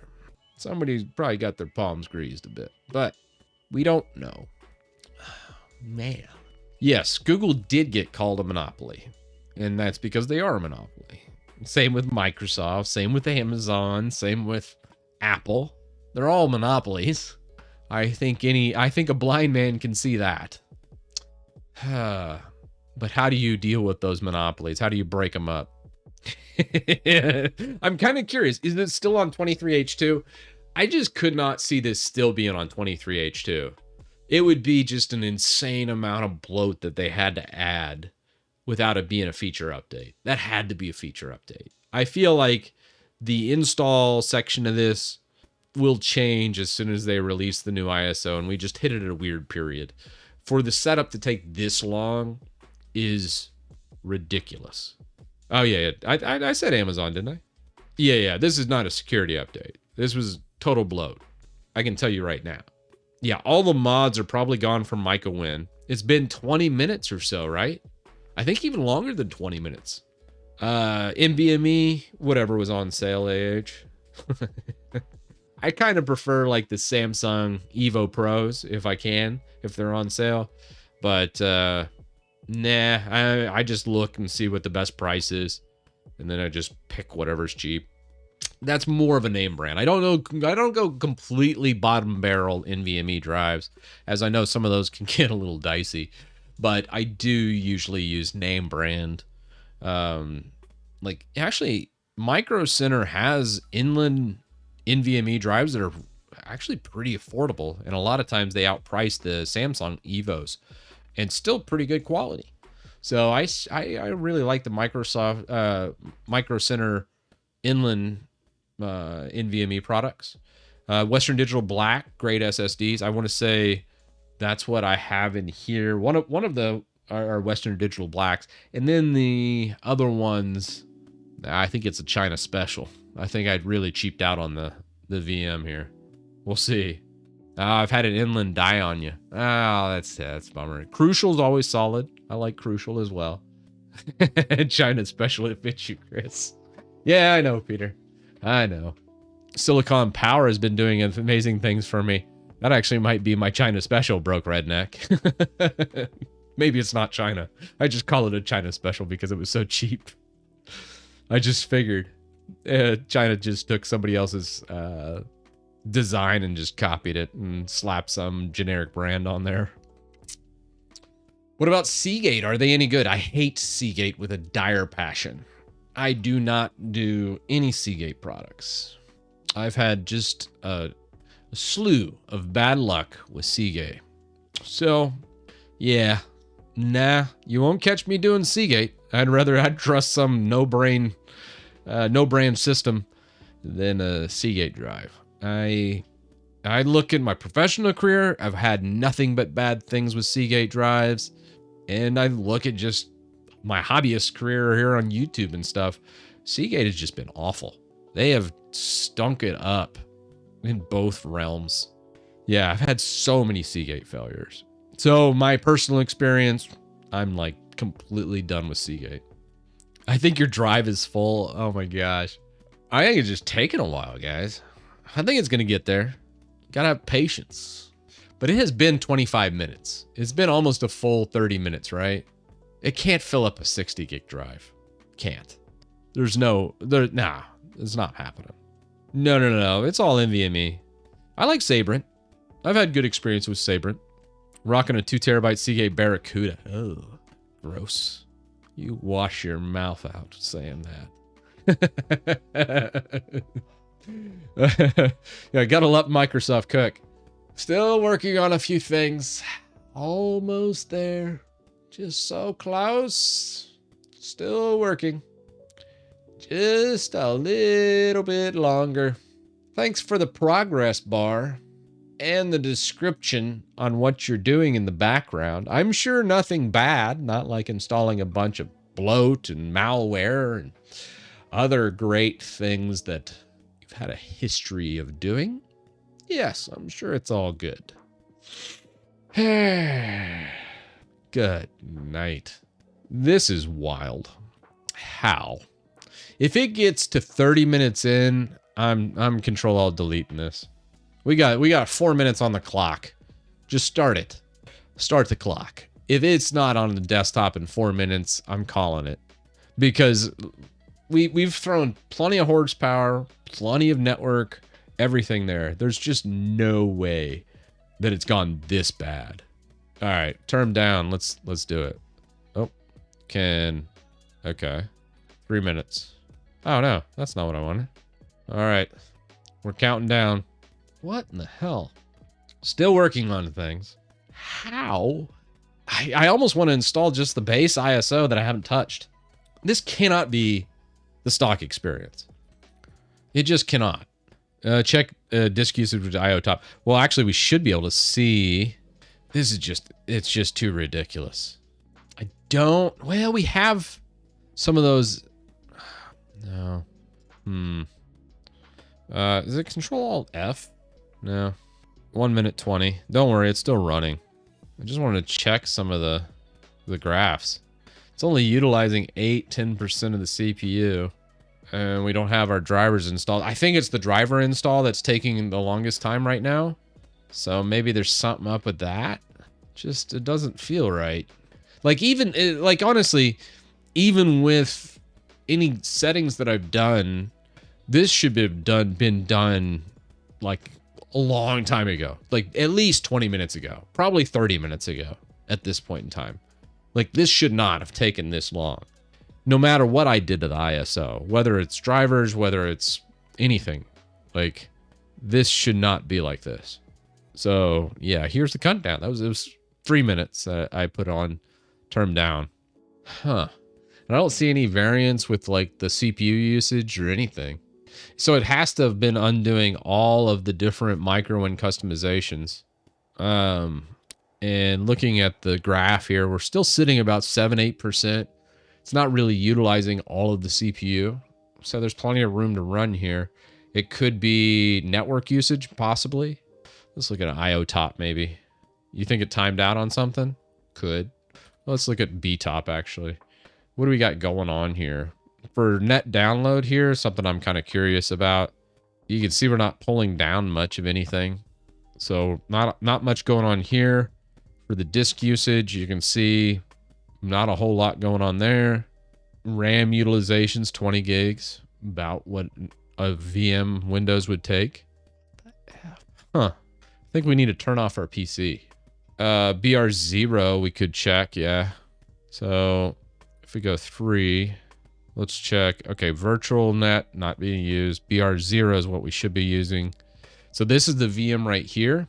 Minimal polls, not much, just like a kilobyte here or there. And that's just pinging Microsoft servers, I'm sure. So it's not downloading a whole bunch of stuff. There's 19 kilobytes, 10 kilobytes, but nothing really of note. Huh. It's just telemetry, possibly. I like Bash Top. Bash Top's very solid. Control Alt Delete it. All right, here we go. Y'all ready? Control Alt Delete. Do not control turn off your PC, but we're turning it off. Hold on to your butts. Will it break it? Are we ready for the force? 3, 2, 1, and blah. Death. Huh. All right. This is the stock. First off, let's look at device manager. It did at least grab our IO. So you can see under system, we have vert IO, balloon driver, serial driver. So we should be able to change this out. Let's go graphics. It's stuck at 1280 by 800. Let's fix that real fast. It's totally bloated up. And if we look at task manager, performance, memory, give me Ethernet. What do we get pulling down? We're not pulling anything down yet. CPU, 110 processes. That's a little bloated. Dang, so MicroWin is just not working. I think we got to do an unattended. Obviously rebloated. First up, what version are we on? 23H2. All right, let's get dark mode. All right, let's fix our screen real fast. A lot of the tearing and stuff's kind of getting to me. Let's just change from QXL. Let's switch this over to VertIO. VerGL does not work in Windows, so that's not an option. All right, take it easy, Fireball. Yeah, I would not use MicroWin in its current state right now. I think there's a lot of work we need to do.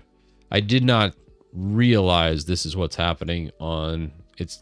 This was not like this a couple months ago. So whatever Microsoft has done on the back end has been, man, they've done some shenanigans. I don't even know how you screw this up as bad as they've screwed it up. It is just kind of wild. We're still 1080. That's weird. 1280 by 800. Did not fix it. I guess we can run the utilities, see what we get on startup here. Let's just go tweaks, standard tweaks. Did we check to see what we have? What's the base install? 24 gigs, 23 gigs, base install. How's it that bad? That's insane. That is just pure insanity. All right, well, let's run the tweaks real fast. We'll clone it, run it. Man. Just running the tweaks here should get our process count down. We'll see how this does. I'm kind of curious on the disk cleanup. The disk cleanup should take care of a lot of this as well. I would imagine it taking out 4 or 5 gigs with different resource packs and other crap that got bloated up here. So right now we were sitting at about 23 gigs of usage. I anticipate this to be closer to probably 18 gigs after a cleanup. Standard tweaks, I imagine this should be, I'm thinking 70 to 80 processes on a reboot from 110. I just can't believe it bloated up our ISO that much. That's what I'm sitting here kind of pondering. I'm like, man, this is just as bad as a stock install. WinVers 23H2. So exactly the same version we downloaded from Microsoft. It took 30 minutes to install. Should have taken 5 or less. And it just installed just a mountain of garbage. That's why I'm kind of beside myself. I've just never seen something like self-destruct that bad on an image load. It's impressive. Like, I don't even think I could screw up that bad if I tried. Like, I don't even know how you load that much garbage into a new PC. It's mind-boggling, really. I've said it once and I've said it before. The greatest advocate to Linux adoption is Microsoft. People don't use Linux, I think, because they want to. They use Linux because of this. The stock experience of Windows is just gotten to such a comical level that you can't get away from how bad it's gotten and how bloated it's gotten. Let's see what the apps look like while this is doing its thing. So you got your typical stuff. Nothing too bad in here. So the apps aren't awful. You just have your new Outlook app. The rest of it has been de-bloated, so there's not a whole bunch of garbage here, which is nice. We could clear out this start menu too. Like, nobody uses any of this. Maybe calculator. Calculator probably used. Paint. Garbage. Garbage. Use ShareX. Unpin. LinkedIn. That's funny. Clipchamp. It's kind of odd that these are installed but not listed in the menu. We'll leave Xbox probably. Photos. Store.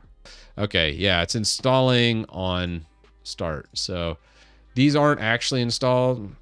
It's like the shortcuts are kind of installed for the basic one, but nothing else. So that's pretty much it. I wonder why Dev Home is still sitting there. Is it's not over here? Okay. Anywho, tweaks are finished. 41. So it looks like we got about 5 gigs back as anticipated. Let's give it a reboot. We should be sitting at about 41, 42 gigs free from 36. And then 70 to 80 processes. And that's I guess a decent starting point. I'm a little troubled by all the stuff that happened there at the install though. And why is it mentioning our boot manager too? That was odd. All right. So we are about 40.2. So freed up roughly 5 gigs there.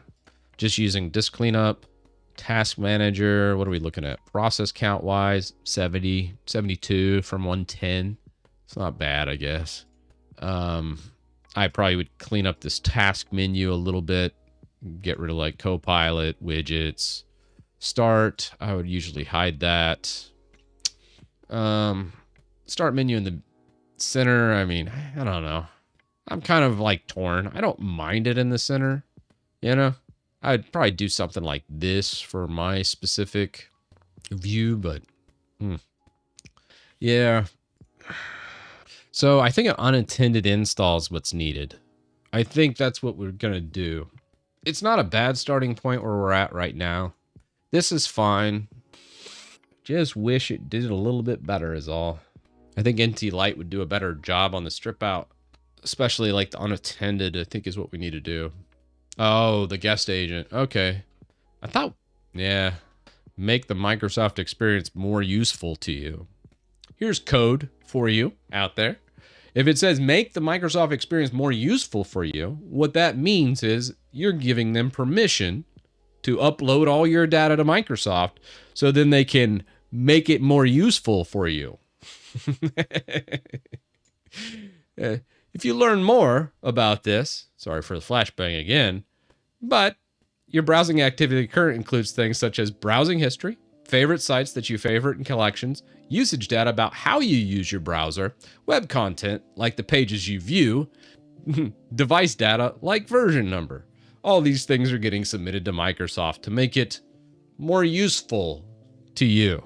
Gotta love that terminology. The devil really is in the details. All right. Oh, God bless.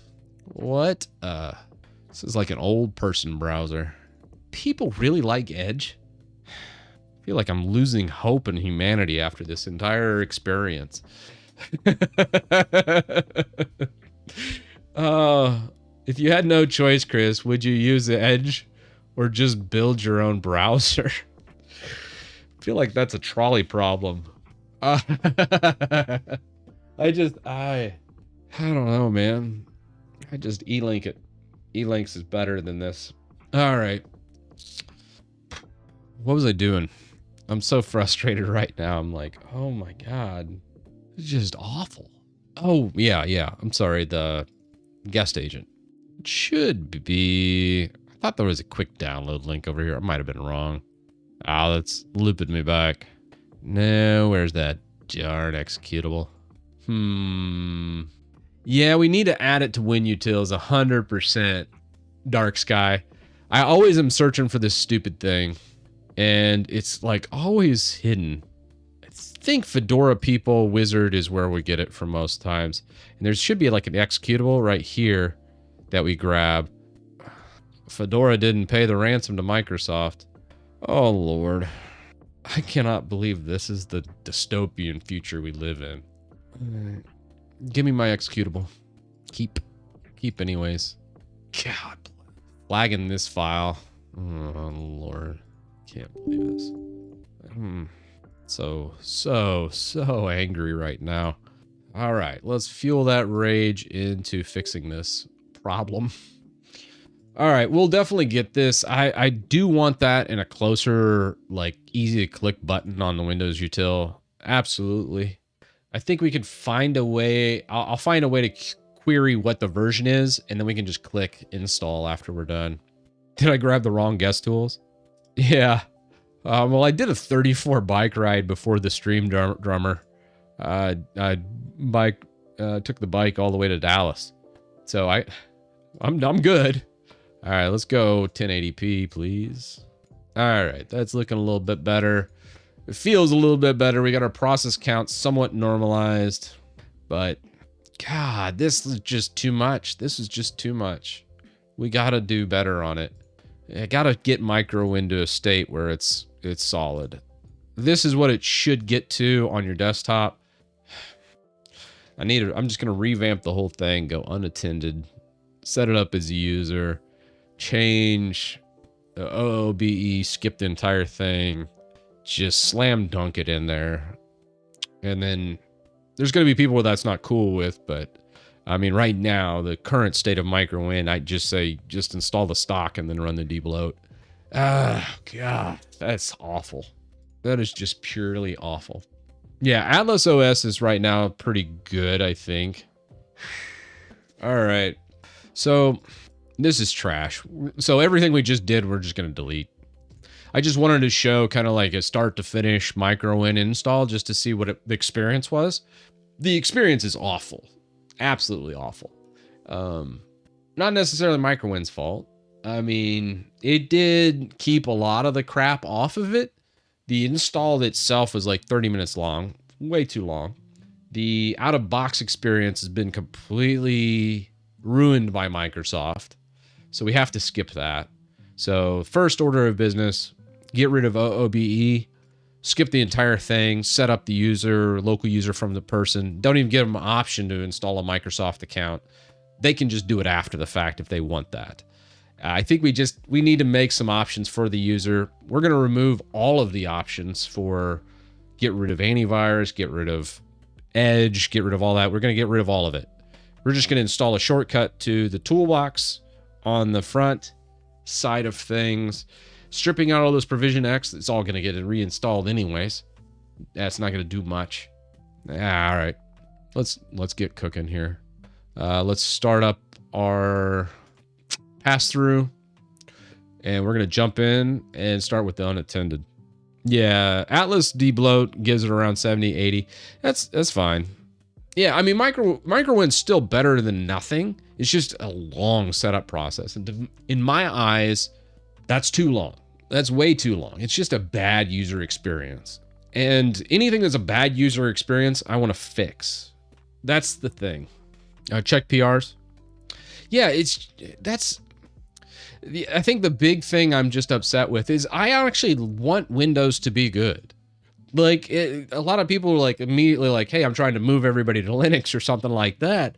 No, I mean, I get Linux doesn't fit with most people. I just want people to have a good computing experience. That's my thing.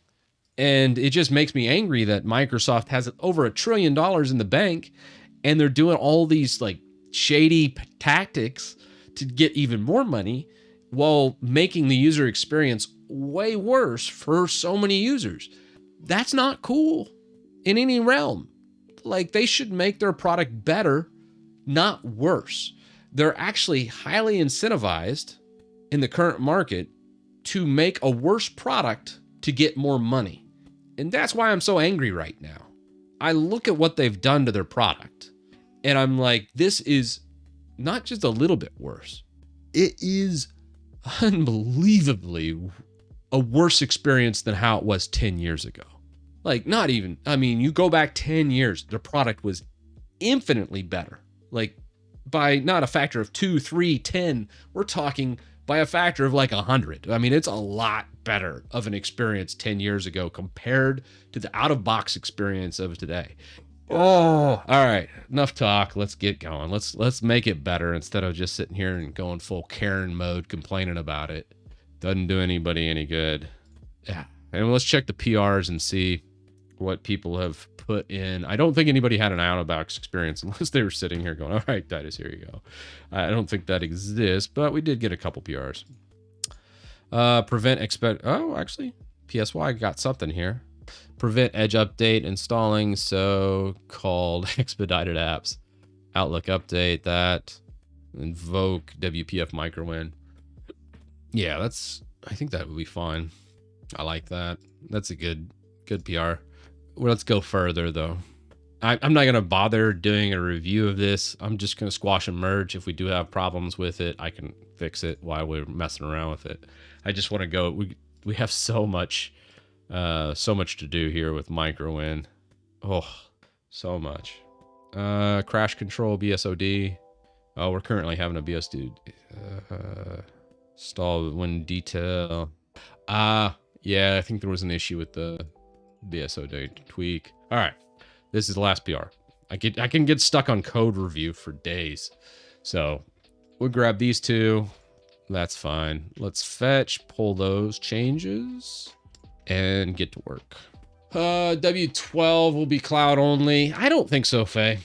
You can't really do cloud only. You got to remember, most Windows users are in a business, and at the end of the day, that is the businesses need to operate. And if they completely remove and make everything online only, they'll just shoot themselves in their own foot, because people just migrate over to Mac or Linux. Those are your options. Having a cloud only experience is a deal breaker for most businesses. Was there one more for MicroWin? Did I miss it? Let's see. Stable edge removal. Oh, yeah. That was the revamp. Okay. Keep edge. Okay, cool. And then reg delete. This was the... I don't know if we want to go this method, maybe. I hate these reg deletes, though. Using it in... The thing I don't like about reg delete is it should be a remove item through PowerShell instead of a CMD command. So this is how it was being done. I've been meaning to fix this as well. It's just, it hadn't quite gotten there. So that's okay. Let's patch it in, and then I'll just change it. We'll fix it as well. There's a lot that I got to fix with MicroWin. Just sitting here thinking through all of it. I know people are like, God, Titus, you are not reviewing those at all. And I'll be like, yeah, I know. That's because it's so screwed up right now. I'm just going to fix it all we're going to just fix it live. All right. First order of business, unattended tweaks. I kind of want to fix some of the MicroWin calls as well. Because right now, these aren't actually getting loaded into the run space. I'm so upset with MicroWin that we're going to make some changes. Just close all. Where to start? Oh, okay, Jack. Yeah. Yeah, no, it's good. I appreciate the done. The unattended answer file you can take a look at from here. The project mentioned in my previous comment is the implementation of such a library. Okay. All right, Code and Wonders. Let's take a peek at that too, because we do need. Yeah, thanks for all the work too, guys. I'm sorry if I'm a little bit grumpy after this experience. Let's go US. Oh, that's right. There's gonna be people that using this from another language. Darn. Yeah. Just do the bypass NRO. That should do that. Let it generate a random name. That's fine as well. And let determine and interactively. I think we can get away with the partition formatting like this. Addition, use generic. Install this addition. Yeah, Pro. I kind of want to just get rid of this. Let's just call this user. Password blank. I know that's not right, but you know, login first, administrator created above. People can fix this, lock it down after. That's fine. Add user accounts interactively during Windows setup. That's the OOB experience. That's not gonna work. Passwords do not expire. Default policy. Disable policy. We could use default policy, but it doesn't really. That's fine. Windows Explorer's default settings. Disable widgets. Classic context. Disable fast startup. System protection, system restore. Nope. Long paths you do want. And RDP services. Let's leave that off. And then this. Yep. Hey, Daddy. Yeah, what's up, bud? Meat packets. Oh, okay. I got you. Thanks, bud. Oh, just put them in my fridge. Thanks, man. All right. So disable app suggestions. System sounds is fine. Do not reboot when user signed in. Prevent device encryption. So this is another thing that happens on Windows where it makes the user experience trash, is the auto encryption that happens with BitLocker, specifically on laptops and people that do a Microsoft account. If you have a Microsoft account, it will auto encrypt your entire device and you have to log into your stuff to pull the keys, which is no good. Guest additions, tools. We're not going to do any of these because most people's unattended is going to be wild vary. Some people do it on bare metal. Most people probably do it on bare metal. So I'll do all these after the fact. Configure Wi-Fi setup during setup. Skip Wi-Fi configuration. Express settings. Windows will not send diagnostic settings, personal or information. Choose this if you value privacy. That's fine. Remove bloatware. Let's see what all we have. PowerShell ISE can be okay. Snipping tool people use. I guess some people use Paint. Photos. Microsoft doesn't even use Quick Assist. I don't understand why it still gets packaged. Xbox apps people use. Your phone, some people use. That's fine. The rest of this. O365, honestly, most people want to install their version anyways. And calculator. All right, scripts to run, system contest, no scripts. No scripts. Notepad. All right, you guys really use Notepad? God bless. You're not getting modern Notepad. You get classic. Anyways, do not configure WDAC. Placeholders for more components. Nah. All right. So let's grab this auto attend XML file. This should pretty much get us what we need. We're going to just grab this, copy it, toss it in like our images, and we're good. We can come back to this, change anything, but that's a good starting spot. Yeah, Notepad++ is what most people would install. It's just, I prefer modern Notepad. Whew. All right. Yeah, not going to do a Defender disable. Most people need some type of antivirus. I hate Defender, don't get me wrong, but you leave Windows users to their own devices, they'll find a way to screw things up. And I'd much rather have some safeguards in place. All right. But man, I just absolutely despise Defender. Okay, so we'll have this for the unattended. Where do we put this? Probably toss it up there. I think we already have an unattended spot. Am I missing this? Oh, it's auto attend, isn't it? Yeah, there it is. It's like, what? Why am I not seeing this? All right. And right now, where is... I think we already have an existing auto attend. Nothing there. Let's take a peek. Let's go unattend right here.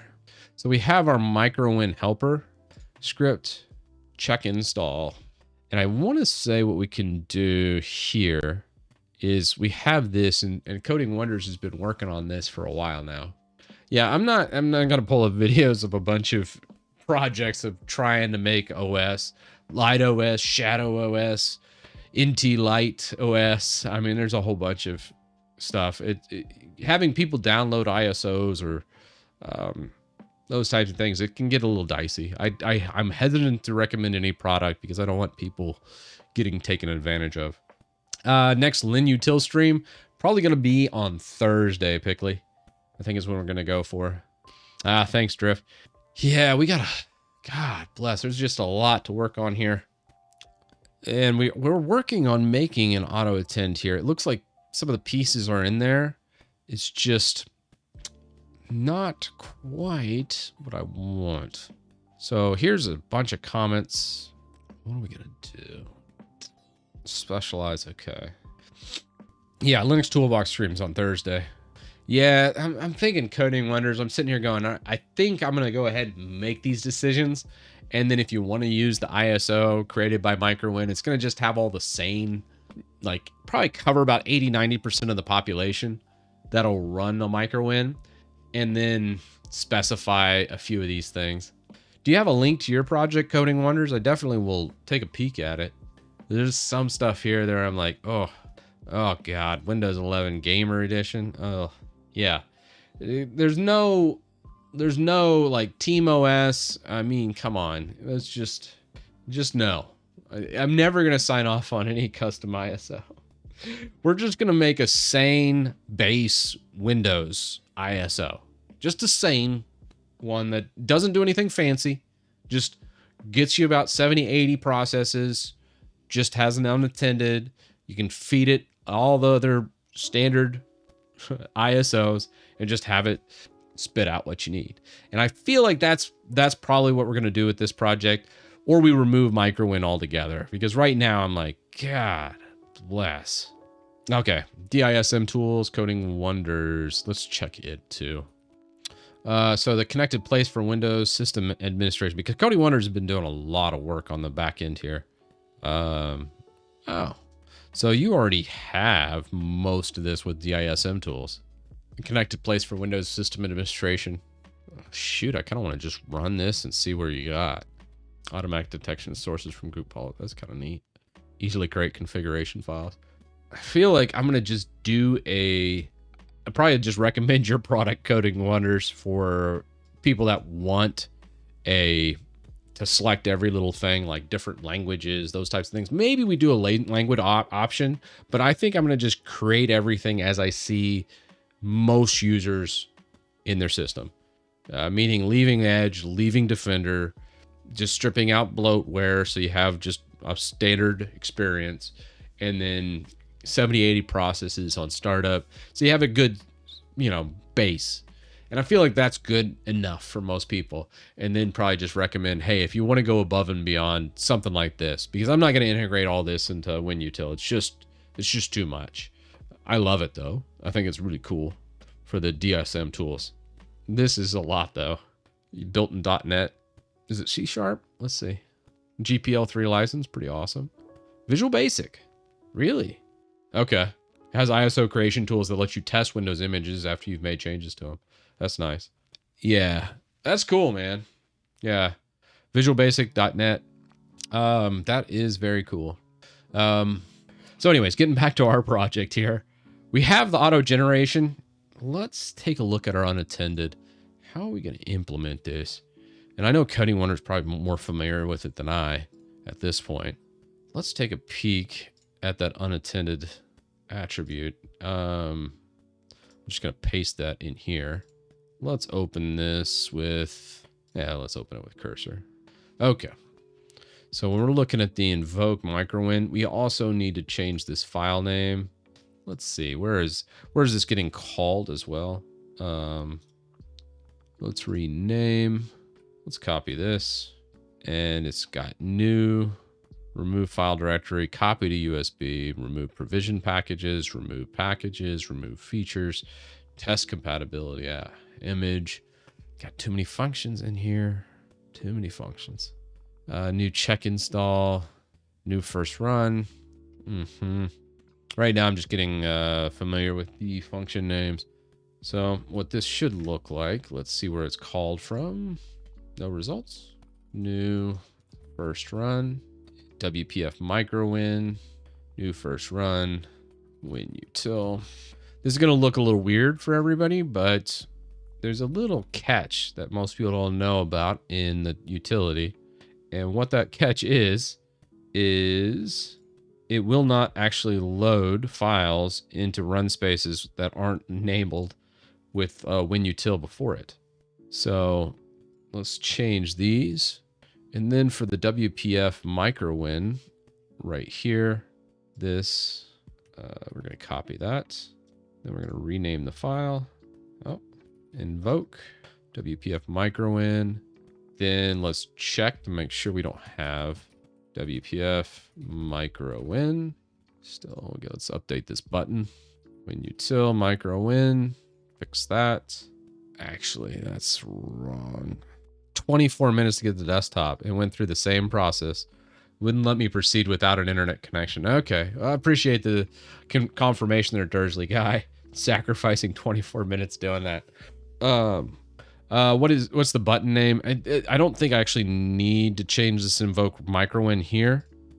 On the private function we do, so it gets loaded into run spaces though. So at these, I'm gonna actually rename this back. Let's go back to here. Let's close this out. That should be fine. And man, this is gonna take me a minute. I think tonight I'm gonna work on this a bit offline. Just trying to get this to a state where it'll ingest this unattended. So we're copying this, we're creating it. Let's look at this unattended again. I'm gonna need to change the XAML as well. It's possible to run the ISO with an unattended XML in it without a USB. It should. We should be able to do a lot with this. You can force unattended in a lot of different ways. Best way to store passwords, a password manager.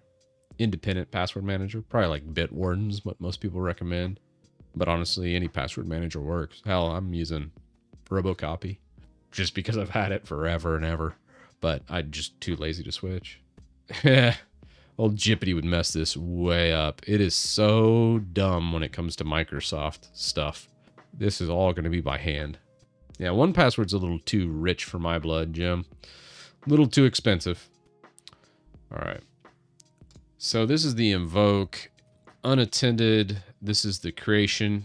Here's what it's doing. So we step through, we have the removal process, injection. So at the new unattended side of things, we go back to the private functions. We now have the WinUtil MicroWin helper. This is where all these functions are called from.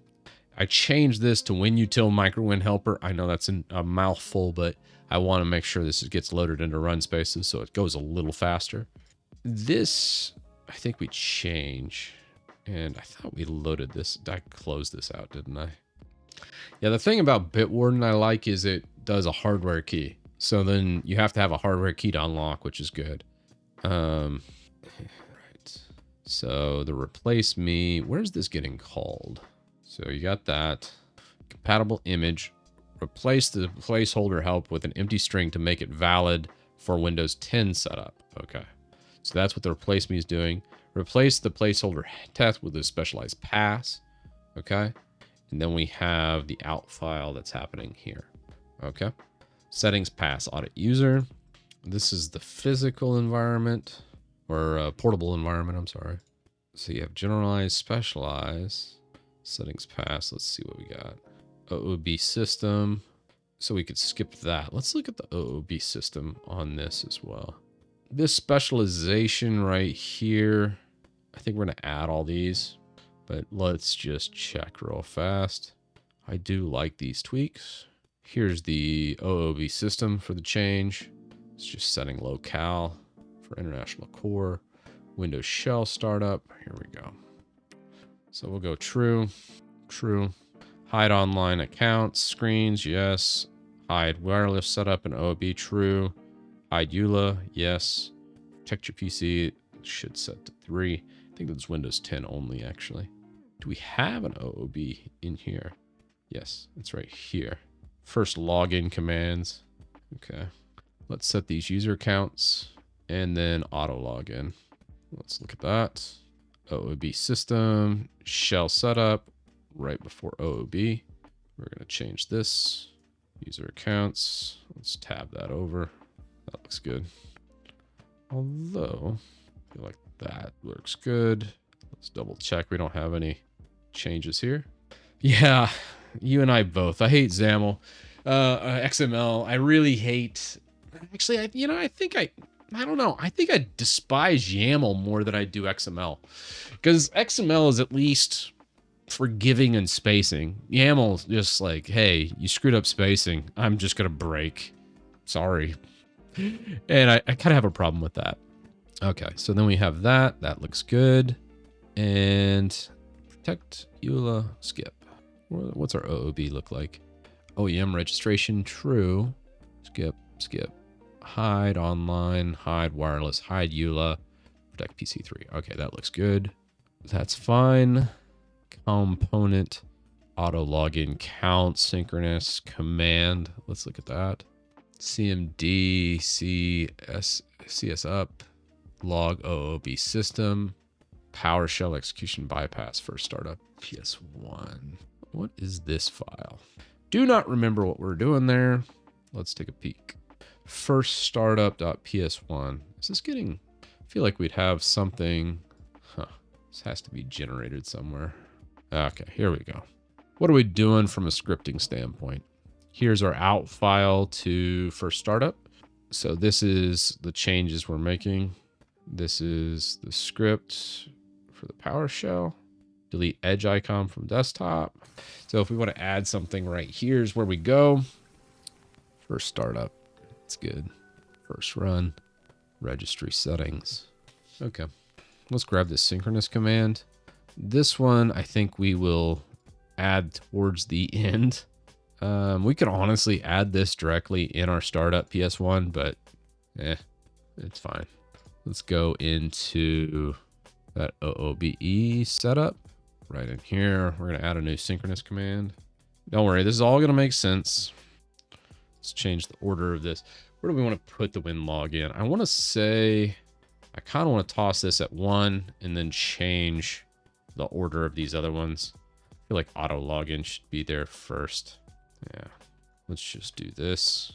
And then we're going to just change the order of these commands. And then I kind of want to remake this. Let's see.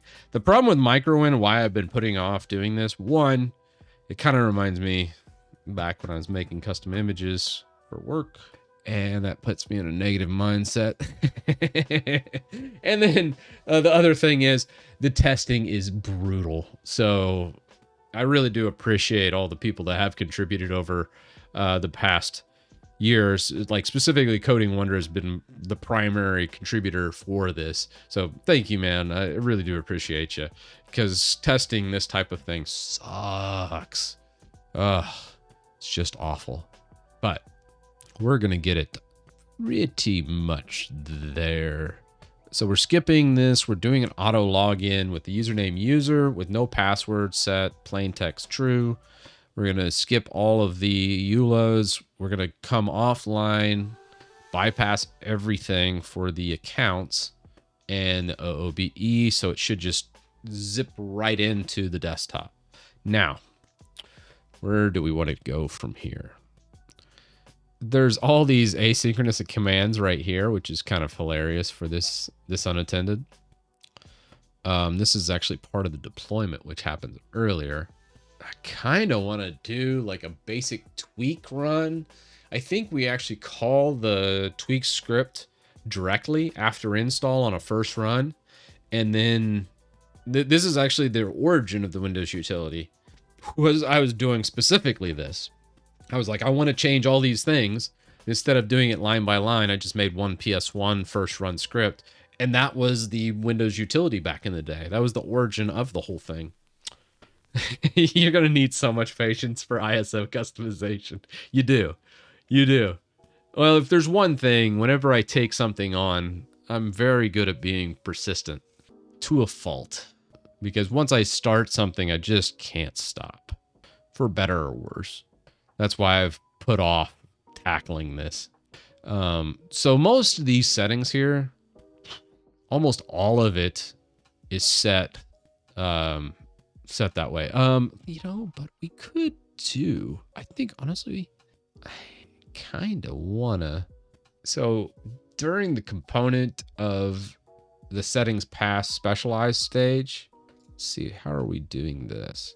So right here, we have the settings pass audit user, we have the OOB system. And if we look over here, so we do the specialize, and then we have the audit system, audit user, then OOB system. And we're not really utilizing the specialize or the generalize here. I don't want to generalize this. And I just, let's see what's going on with the replace me. Because I feel like this, we need to look more into. So here, and then the replace me comes from, oh, this is just, okay, that's it. Replace placeholder with specialized pass.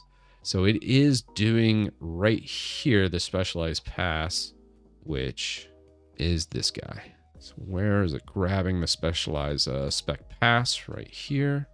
Let's find it. Spec pass. Here's the specialized pass. So we have these, the CEIP enabled 0, and then also configure chat auto install false for this component. Just so we can read these a little bit better.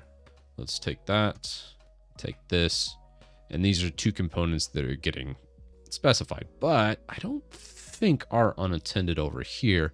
We're gonna do like a little bit of a mind meld here. Get that. I don't think we're actually doing anything with this. Yeah, nothing here for this unattended. And then if we look at the configure chat auto install, that is actually right here, all the way at order 7. Just creating a D word under local machine. God, I hate this. It's fine. And do we have a run synchronous? I don't think we do. So we have the components for the specialize settings. Let's look. Microsoft Windows deployment, AMD 64, public token. All right. So you have this Windows SQM API, and then you have the Microsoft Windows shell setup, which this is the deployment, so not the shell. Let's just grab this whole component. I know it's gonna blow this up a little bit, but man, is it gonna debloat a bunch of crap. There's so many tweaks in here, I kind of don't want to lose. So we're gonna grab this and bring our component in here, and that should bring us down. Aren't you supposed to continue your LFS adventure and do pull-ups? So I'm persistent on things that matter. I know if I can make this, it's going to change the lives of thousands of people when making a Windows ISO. Whether or not I finish LFS, Linux from scratch, all it does is it's just entertainment. It's not anything but entertainment. If I'm getting something from a learning experience out of it, great. But if I'm not, it's just a waste of time. So in this regards, when I'm persistent, I'm going to just say on Linux from scratch, it just doesn't matter.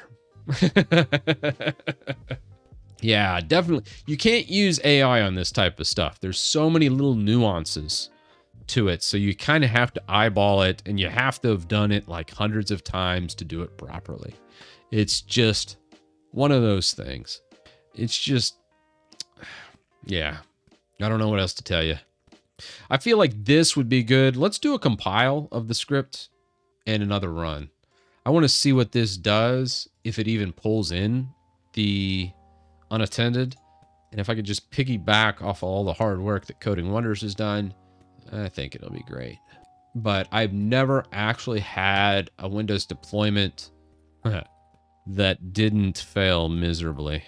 Yeah, let's go compile run on a change, like a big change like this. Usually it's pretty darn common whenever you're doing Windows deployment stuff that you'll spend hours on getting everything just tinkered just right, and then you miss like a 0 and a 1 somewhere, and it just screws you. That's just how it works.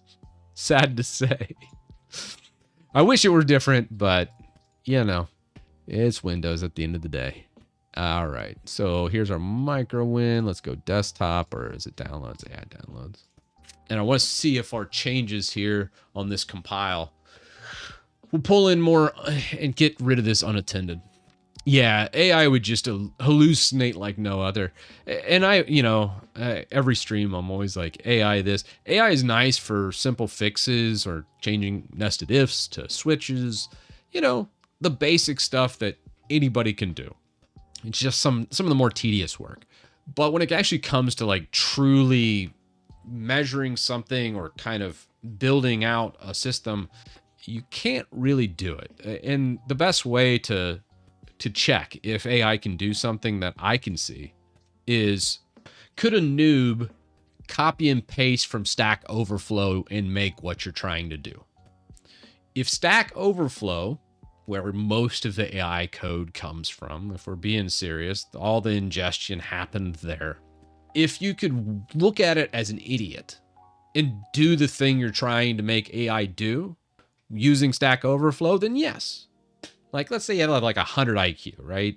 Not like, oh my God, genius level, but not completely idiot. So something in there, a normal person IQ, or maybe is a 90 IQ. I don't know what the normal IQ range is. Whatever, just a normal thought person goes to Stack Overflow, is able to copy and paste and kind of cobble together a solution. If that's possible, then you can use AI for it. If that's not possible, and you need a lot more context, white papers, and be very specific with like a niche project, AI is not going to help you. And in most cases, AI will make your situation far worse than where you're starting. And that's just the thought process of when to use AI, when not to use AI. It's just, it's a nice tool, but it's not ever going to do what everyone says it will do. Hey, Chris, not a big dev guy, but love your stuff. Good to hear it, TDV. Try to make it somewhat entertaining. Why not open ISO? You created and replaced the auto unattended. Edwin, we're building out the unattended XML using the script. So the idea behind this is it would be able to cull and pull like the language and that type of thing direct. All right. So we get this, keep provision packages, inject, import. You know what? Let's not do this. Let's just try to be as plain Jane as possible and see what happens with the unattended. I'm kind of curious. Invoke MicroWin. Okay, that's from me changing. Alrighty. I think I screwed something up. I think it was the... Let's go. I'll bet you at the very beginning I changed the function name. Yeah. My bad. That was my bad on that one. Oh, alright. One more time. Just rename the function, not the string. Yeah. The big thing with the functions, though, I think like you have to have WinUtil in the name for it to load into run spaces. I'm gonna have to go back through and change a lot of those. I'll probably shorten MicroWin to like MW and then give it a little more structure, so then we can utilize this and actually have a good jump off point. Let's go. Where were we going? C drive. MicroWin select. And then we're going to go and drop this. Select ISO. And then we'll build it out again. I know this is a little bit slow, and I know it kind of sucks, but we got to test it this way. I wish there was a little bit faster way to do the test. We could skip the copy, but then again, I kind of want it exactly how the user is going to have it. Yeah, looking at the code base, Jack, that's why we kind of tried to make it as modular as possible. So if you wanted to like tackle and do this, and organizing MicroWin into like its own section so more people can work on MicroWin is something that I'm still working on. And that's going to be part of this redesign as well. Is right now I think only Coding Wonders can read the code. He's pretty much the only contributor I'm getting on MicroWin, or very. There's a couple people that occasionally touch it. I think Drift User understands it, and probably a few other contributors, but not very many people can really get it. And that's some of it, just how it's structured. And I think I could fix that, and it should be fine. All right. So we're going to do this. Very basic. Let's go new MicroWin. Hey, we just hit our sub goal of 200. All right. James Bond, thank you for the prime. That's so awesome. Is there workaround in Win for the file name length limit? Yeah, Reality Drift. Right now, most people don't realize this. Whenever it comes to Windows, you're limited to 255 characters for the entire path name, including the file name.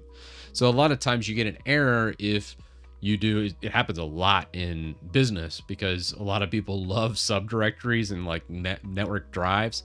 So sometimes those subdirectories can easily hit that 255 character limit, and you have to add a registry tweak to get around the 255 limit.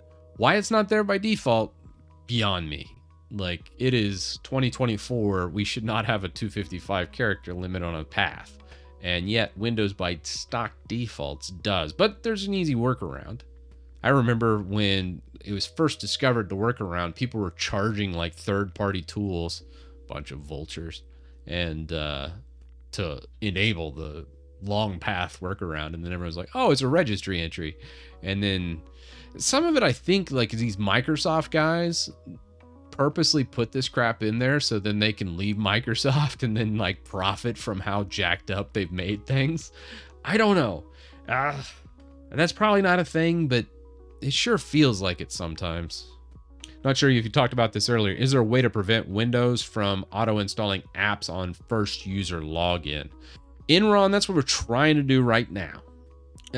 This one pretty much removes the apps there, and we are doing like a post-install script that should rip out most of these shortcuts. We're going to see how well this works once we get through it. I don't know. We'll see. Next, they will give you more than 255 if you use a Microsoft account. Little man, don't give them any ideas. You should not have said that out in public. I could totally see like a Microsoft engineer going, no, that's not a bad idea. I could get my quota up for Microsoft users. If we see an uptick, I get a 10% bonus. Let's do it. Let's make that user experience even worse. What are your thoughts on Windows 10 LTSC? Do you think it's still worth using? Yeah, Ace. Win 10 LTSC is still a very solid product. Still one of the best out on the market. Not very bloated. At this point in time, there's still a lot of dependencies for some Microsoft Store apps, so you use it with some caution. It depends on your use case. There are going to be some people that can't use LTSC because you can't use Microsoft Store, especially with the Windows 10 LTSC that's older. I don't think you're going to run into a lot of incompatibilities with that, so be a little cautious with it. Wish there was an easy reg key or a group policy that would disable that. Yeah, they don't have that per se. There's a lot of registry keys you can strip out to get rid of it, but you have to kind of track down all the different offenders that are doing it and then rip them out line by line, which is kind of what we're doing here. It's just going to take a lot of trial and error to get there. The ISO, is basically a debloated Windows, is basically what we're building, called MicroWin. It's just a little section of our Windows toolbox.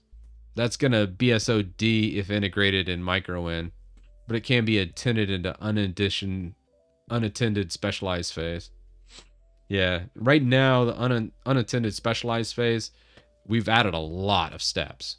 So to showcase what we did prior to this, compared to our first run of MicroWin to now, the first run of MicroWin was utilizing just the stock, and then just kind of stripping out some of the built-in Apex packages.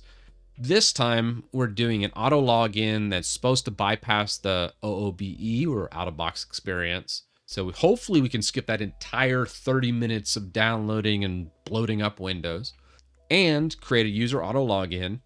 Once that's done, there's actually 54 steps that's taking place now during the specialized unattended phase, hopefully. And that phase should debloat and remove a lot of the extra garbage that that might still be left over. And this should clean up a lot of it. And then hopefully be leaving us in a pretty good state. I think at the end of this, for one of the last stages of this first login during the first boot.ps1 script we have, probably running a CLI based, basically Windows toolbox tweaks, where it just kind of sets the services to sane settings and we're good. Oh man. Yeah. And this is the crappy part of all of the building of MicroWin. Oh man. If you ever dealt with Windows deployment services, it is just aggravating. Probably one of the least fun things to do. The stock tools that Windows gives you is just awful. It's just an awful tool set. That's why like people are like, yeah, we'll just use NT Lite. Audio blows on Windows switching to my headphones. Oh man. All right, Jack. Yeah. I'm working on some of that too. We'll see how it goes. Might hit me off offline or in Discord, just so we don't have overlap. How have you not got eye strain and glasses yet? LASIK, man. About 10 years ago, I actually was dang near blind when I was in my late 20s. So I was like 2,400 for an actual thing. Wore glasses all the time. Pretty thick, too. And then there's a doctor here, probably one of the most experienced LASIK surgeons of the time. This would have been 2009, I want to say. So 15 years ago now. Called Dr. Booth, and he just had such a good little system of fixing eyes that I went in. I think I paid $3,400, and they fixed my eyes, and it's been great. I still have like 20/20 vision now, so can't say enough good things. I think he finally retired. Probably had enough money to buy his own island for as much LASIK as he was doing. He was doing, I think, in my session, which was about 2 hours, there was probably about 40 people that got LASIK in that 2-hour period of time. So he was just churning through the people every day. And when it came to like the LASIK part of it, like he had different stations set up, it was like maybe 30 seconds to 60 seconds worth of actual work for him. Kind of amazing. Some of it was robotics. Oh man. Well, this was kind of wild. Like at the time, I'm sure it's gotten better since then. But the big thing that happens with LASIK is there is this machine that puts a lot of pressure in your eye and you hear it click, and then everything goes black. That was freaky. And then they kind of have like a helper to kind of guide you to all the different stations. I think there's like 8 or so stations during the LASIK thing. And then you finally get to see the doctor at the end of it. And then the LASIK thing cut like a slit. He just pulled it back, reshaped your cornea, flipped it back and said, okay, you're good. And then they taped up your eyes and tossed you in a room with a whole bunch of other strangers. And your eyes are covered like this.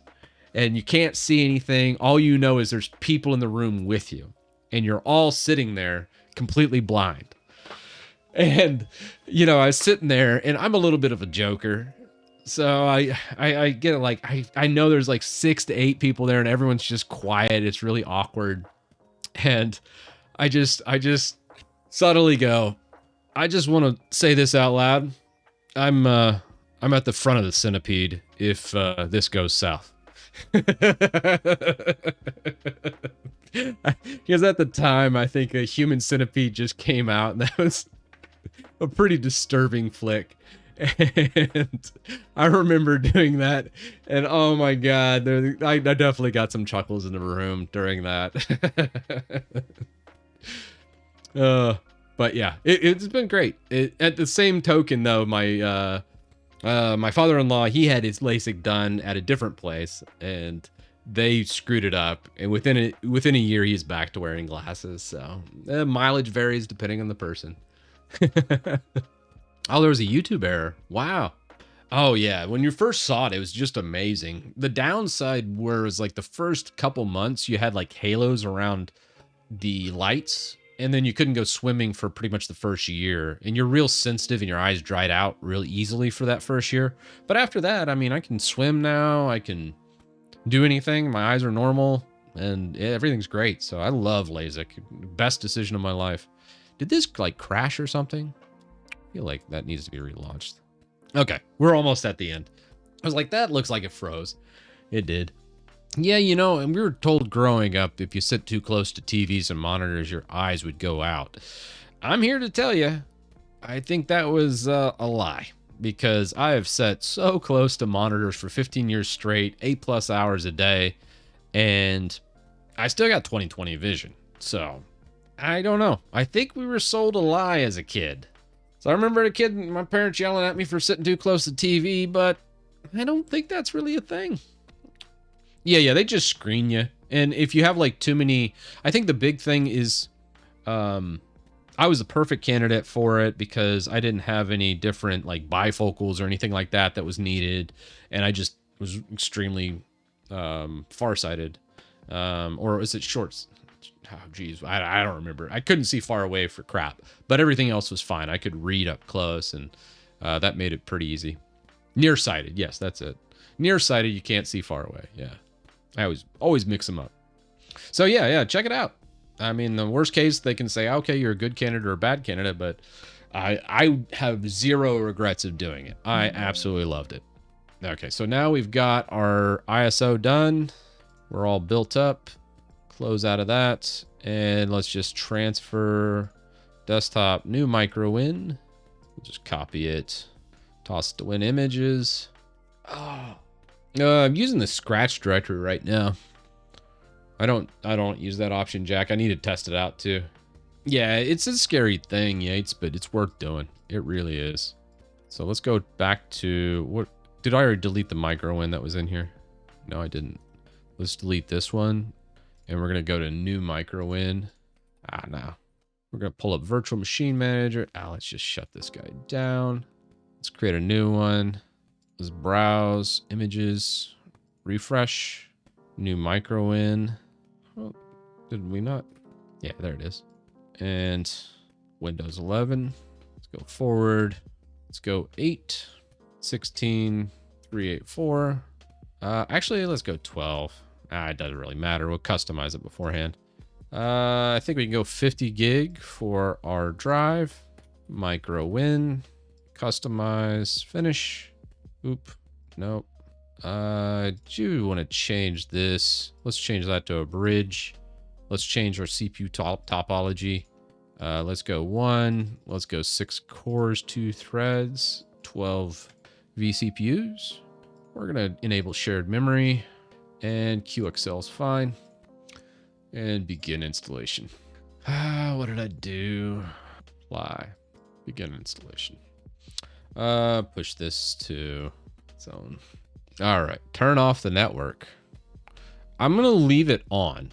Let's see what happens. Technically, with my tweaks, it should be fine. Let's see what happens. Because it should skip the OOBE altogether.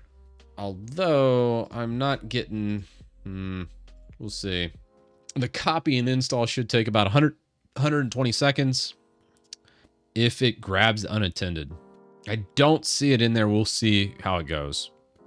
Goal with MicroWin is to have an everything ISO that anybody can easily just toss up, have a plain Jane Windows experience like back in Windows 11. Or actually back in Windows 7. I'm sorry, I misspoke.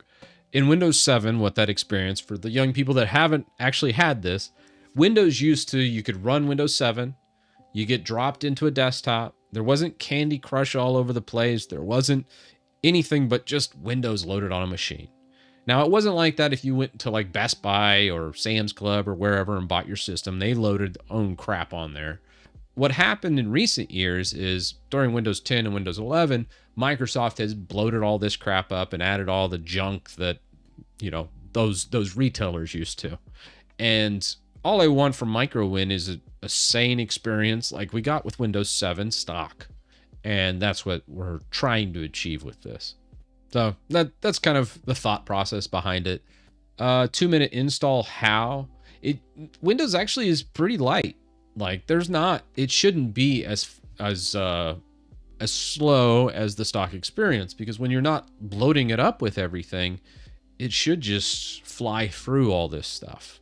It shouldn't be a long, arduous process that it has become. So with an unattended, with sane settings, hopefully we get there. I think with this endeavor, we should. It does look like it's grabbing the unattended, which is good. Let's see. I'm hoping it skips the OOBE. If it skips our out of box, I think we should be fine. It should just say user, kick us to the desktop, and here in 3-4 minutes is probably when we should see the desktop. Altogether, less than 10 minutes, start to finish, is the goal, which is totally obtainable. So right here, we're going through all our scripts, setting Windows to sane stuff, doing registry tweaks, and then a reboot usually. Then it goes back through. One final run, I think we have a final pass, and then it should drop us on the desktop. This is the experience Microsoft should deliver for their users. If you pay $200 for an operating system, there's no reason for it to be the steaming pile of poo that it is. See, that's it. What was that? Not even 5 minutes. Well, we still got this crap. Let's not overshoot it here. Hey, how's it going, JC? But is this going to lock up on us? Shouldn't. Give it 60 seconds more, and then we should be on the desktop. But looking good. I'm so scared what Windows 12 AI bloat will be. You got to remember, I think a lot of people are scared of AI, but I think that's just sci-fi movies talking. What we see today is not AI. It's just large language models are not AI. All they are is just a massive set of instructions that has predetermined outcomes. And we're probably approaching the pinnacle of what's currently capable with LLMs. People expect like it just to keep getting better and better and better and better. And that's not what's going to happen. We're getting close to as good as these LLMs will probably get. They might get a little better, but not really anything that noticeable, I think, in the next year or two. We'll see.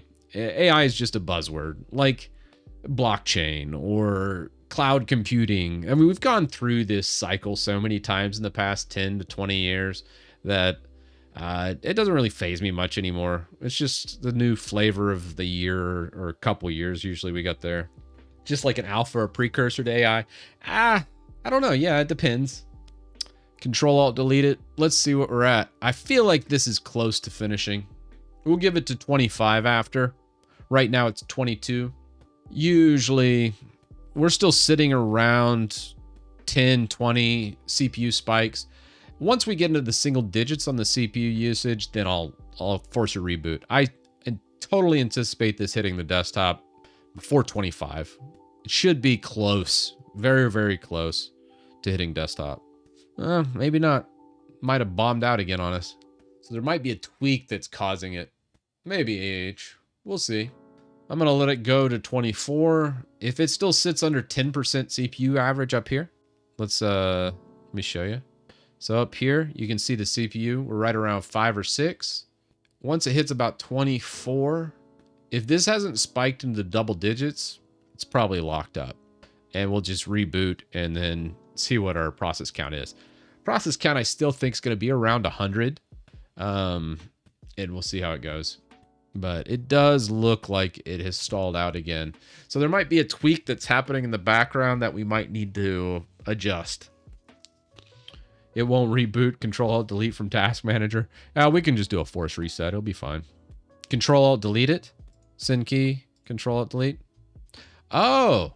Let's see if we can do a sign out. Interesting. Welcome. I think probably a reboot would have probably been a lot better. Yeah, it's the tweak that does it. So we'll have to find out what the tweak that's locking it up is. Yeah, I want to say the first run script coding is probably where we're having a little bit of an issue. But that's okay. We can track it down. We can just reboot it. And yeah, it could be the VMs as well. Depends. Now Windows has died. We'll see. So if we hit a Control-Alt-Delete again, let's send it a restart. I had the same issue when making NT Lite ISOs. Okay. I'll track it down. It looks like just something in the first run script that could be it. We could also put it in the specialized command, look at the first run, take more stuff out of there. I think it would be fine. Okay. We're on our desktop now.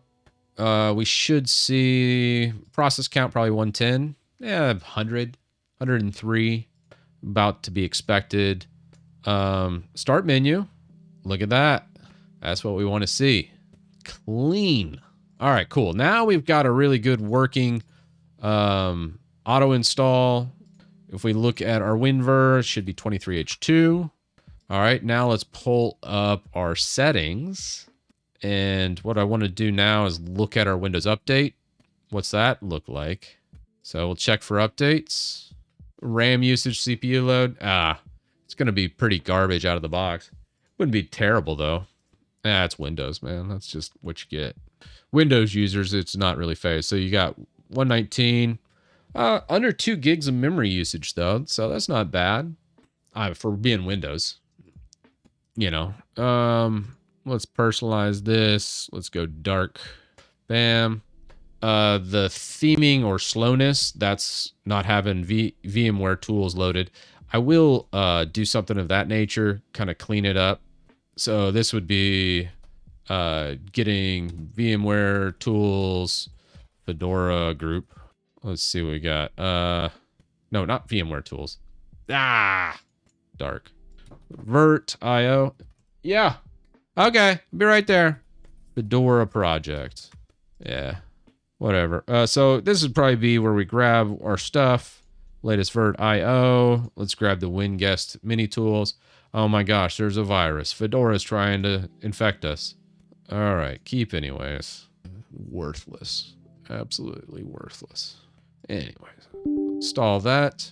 Install next. Spam. This will fix. We'll install the Balloon driver, the rest of the drivers. Direct. Service starts. Finish.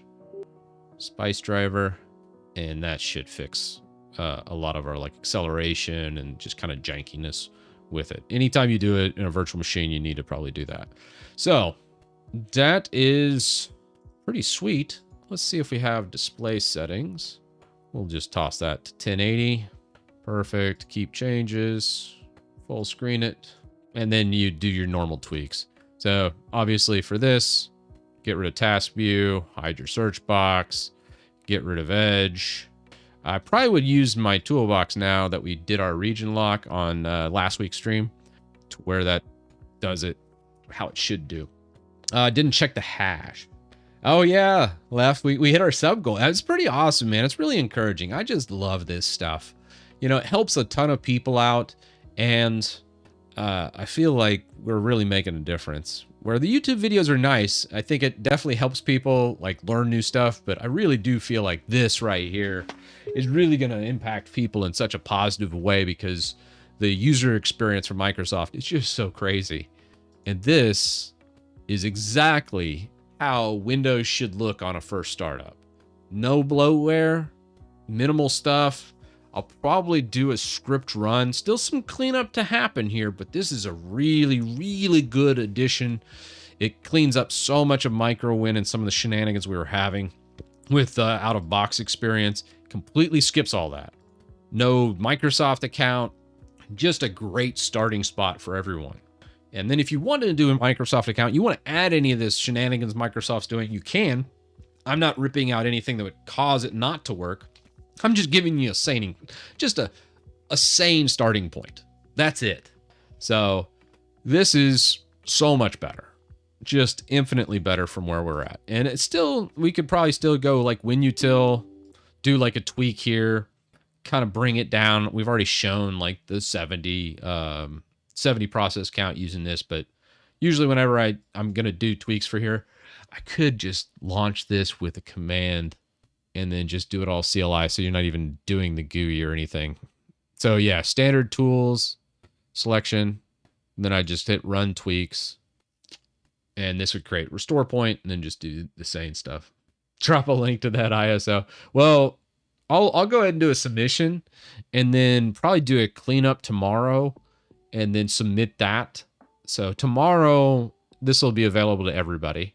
So then if you want to do it, I just want to make sure we get the tweaks done by defaults and clean up the hang up that we're running on a first run. So that first run script, there's something that's hanging up. So I'll look at that. I'm also going to change the reg add, reg delete from CMD commands to PowerShell commands. That's going to be a big improvement. There is some HKU or HKey users commands that are set. You have to do a PS drive command in PowerShell before you can do that. You can't just change the reg add or reg deletes. You have to actually make sure your HKU is actually mounted. Microsoft and their infinite wisdom or just plain laziness, I don't know which, decided to not mount that. Hotkey current users there, so HKCU's there. HKey local machines there. HK users, just nothing. Just nothing. I don't get it. Anyhow, there we go. We're making it happen though. Please watch this video. Yeah. Well, I gotta go eat dinner. I'll check that out, after offline. We'll leave this as is. What do we clean up? We're roughly 18 gigs now. So the other ISO had about 20 gigs. This is about, well, this is actually about 17 gigs compared to the 20. So still, it's Windows. It's still 17 gigs of operating system, which is insanity. But a sizable improvement and a great starting spot for most. I know this is still pretty high with the 18. Before we go, let's do one little restart and we should be good. We're going to go over there with that. Also got to fix the boot menu. That's super important. And one last one before we go. What's our process count at now? About 80s, 88, which that should drop off here in a second. Get in around 80 probably. 86. All right. Well, y'all, have a great evening. I'll do the submission tomorrow. We'll do a couple PRs, get this kind of cleaned up, and then ready for a dev release. Thank y'all for stopping by. It has been a blast fixing Windows. I'm going to go have a beer too, because Lord knows I need it after that. What's Microsoft thinking? Just awful, awful user experience. How do they keep getting away with it? Deuces.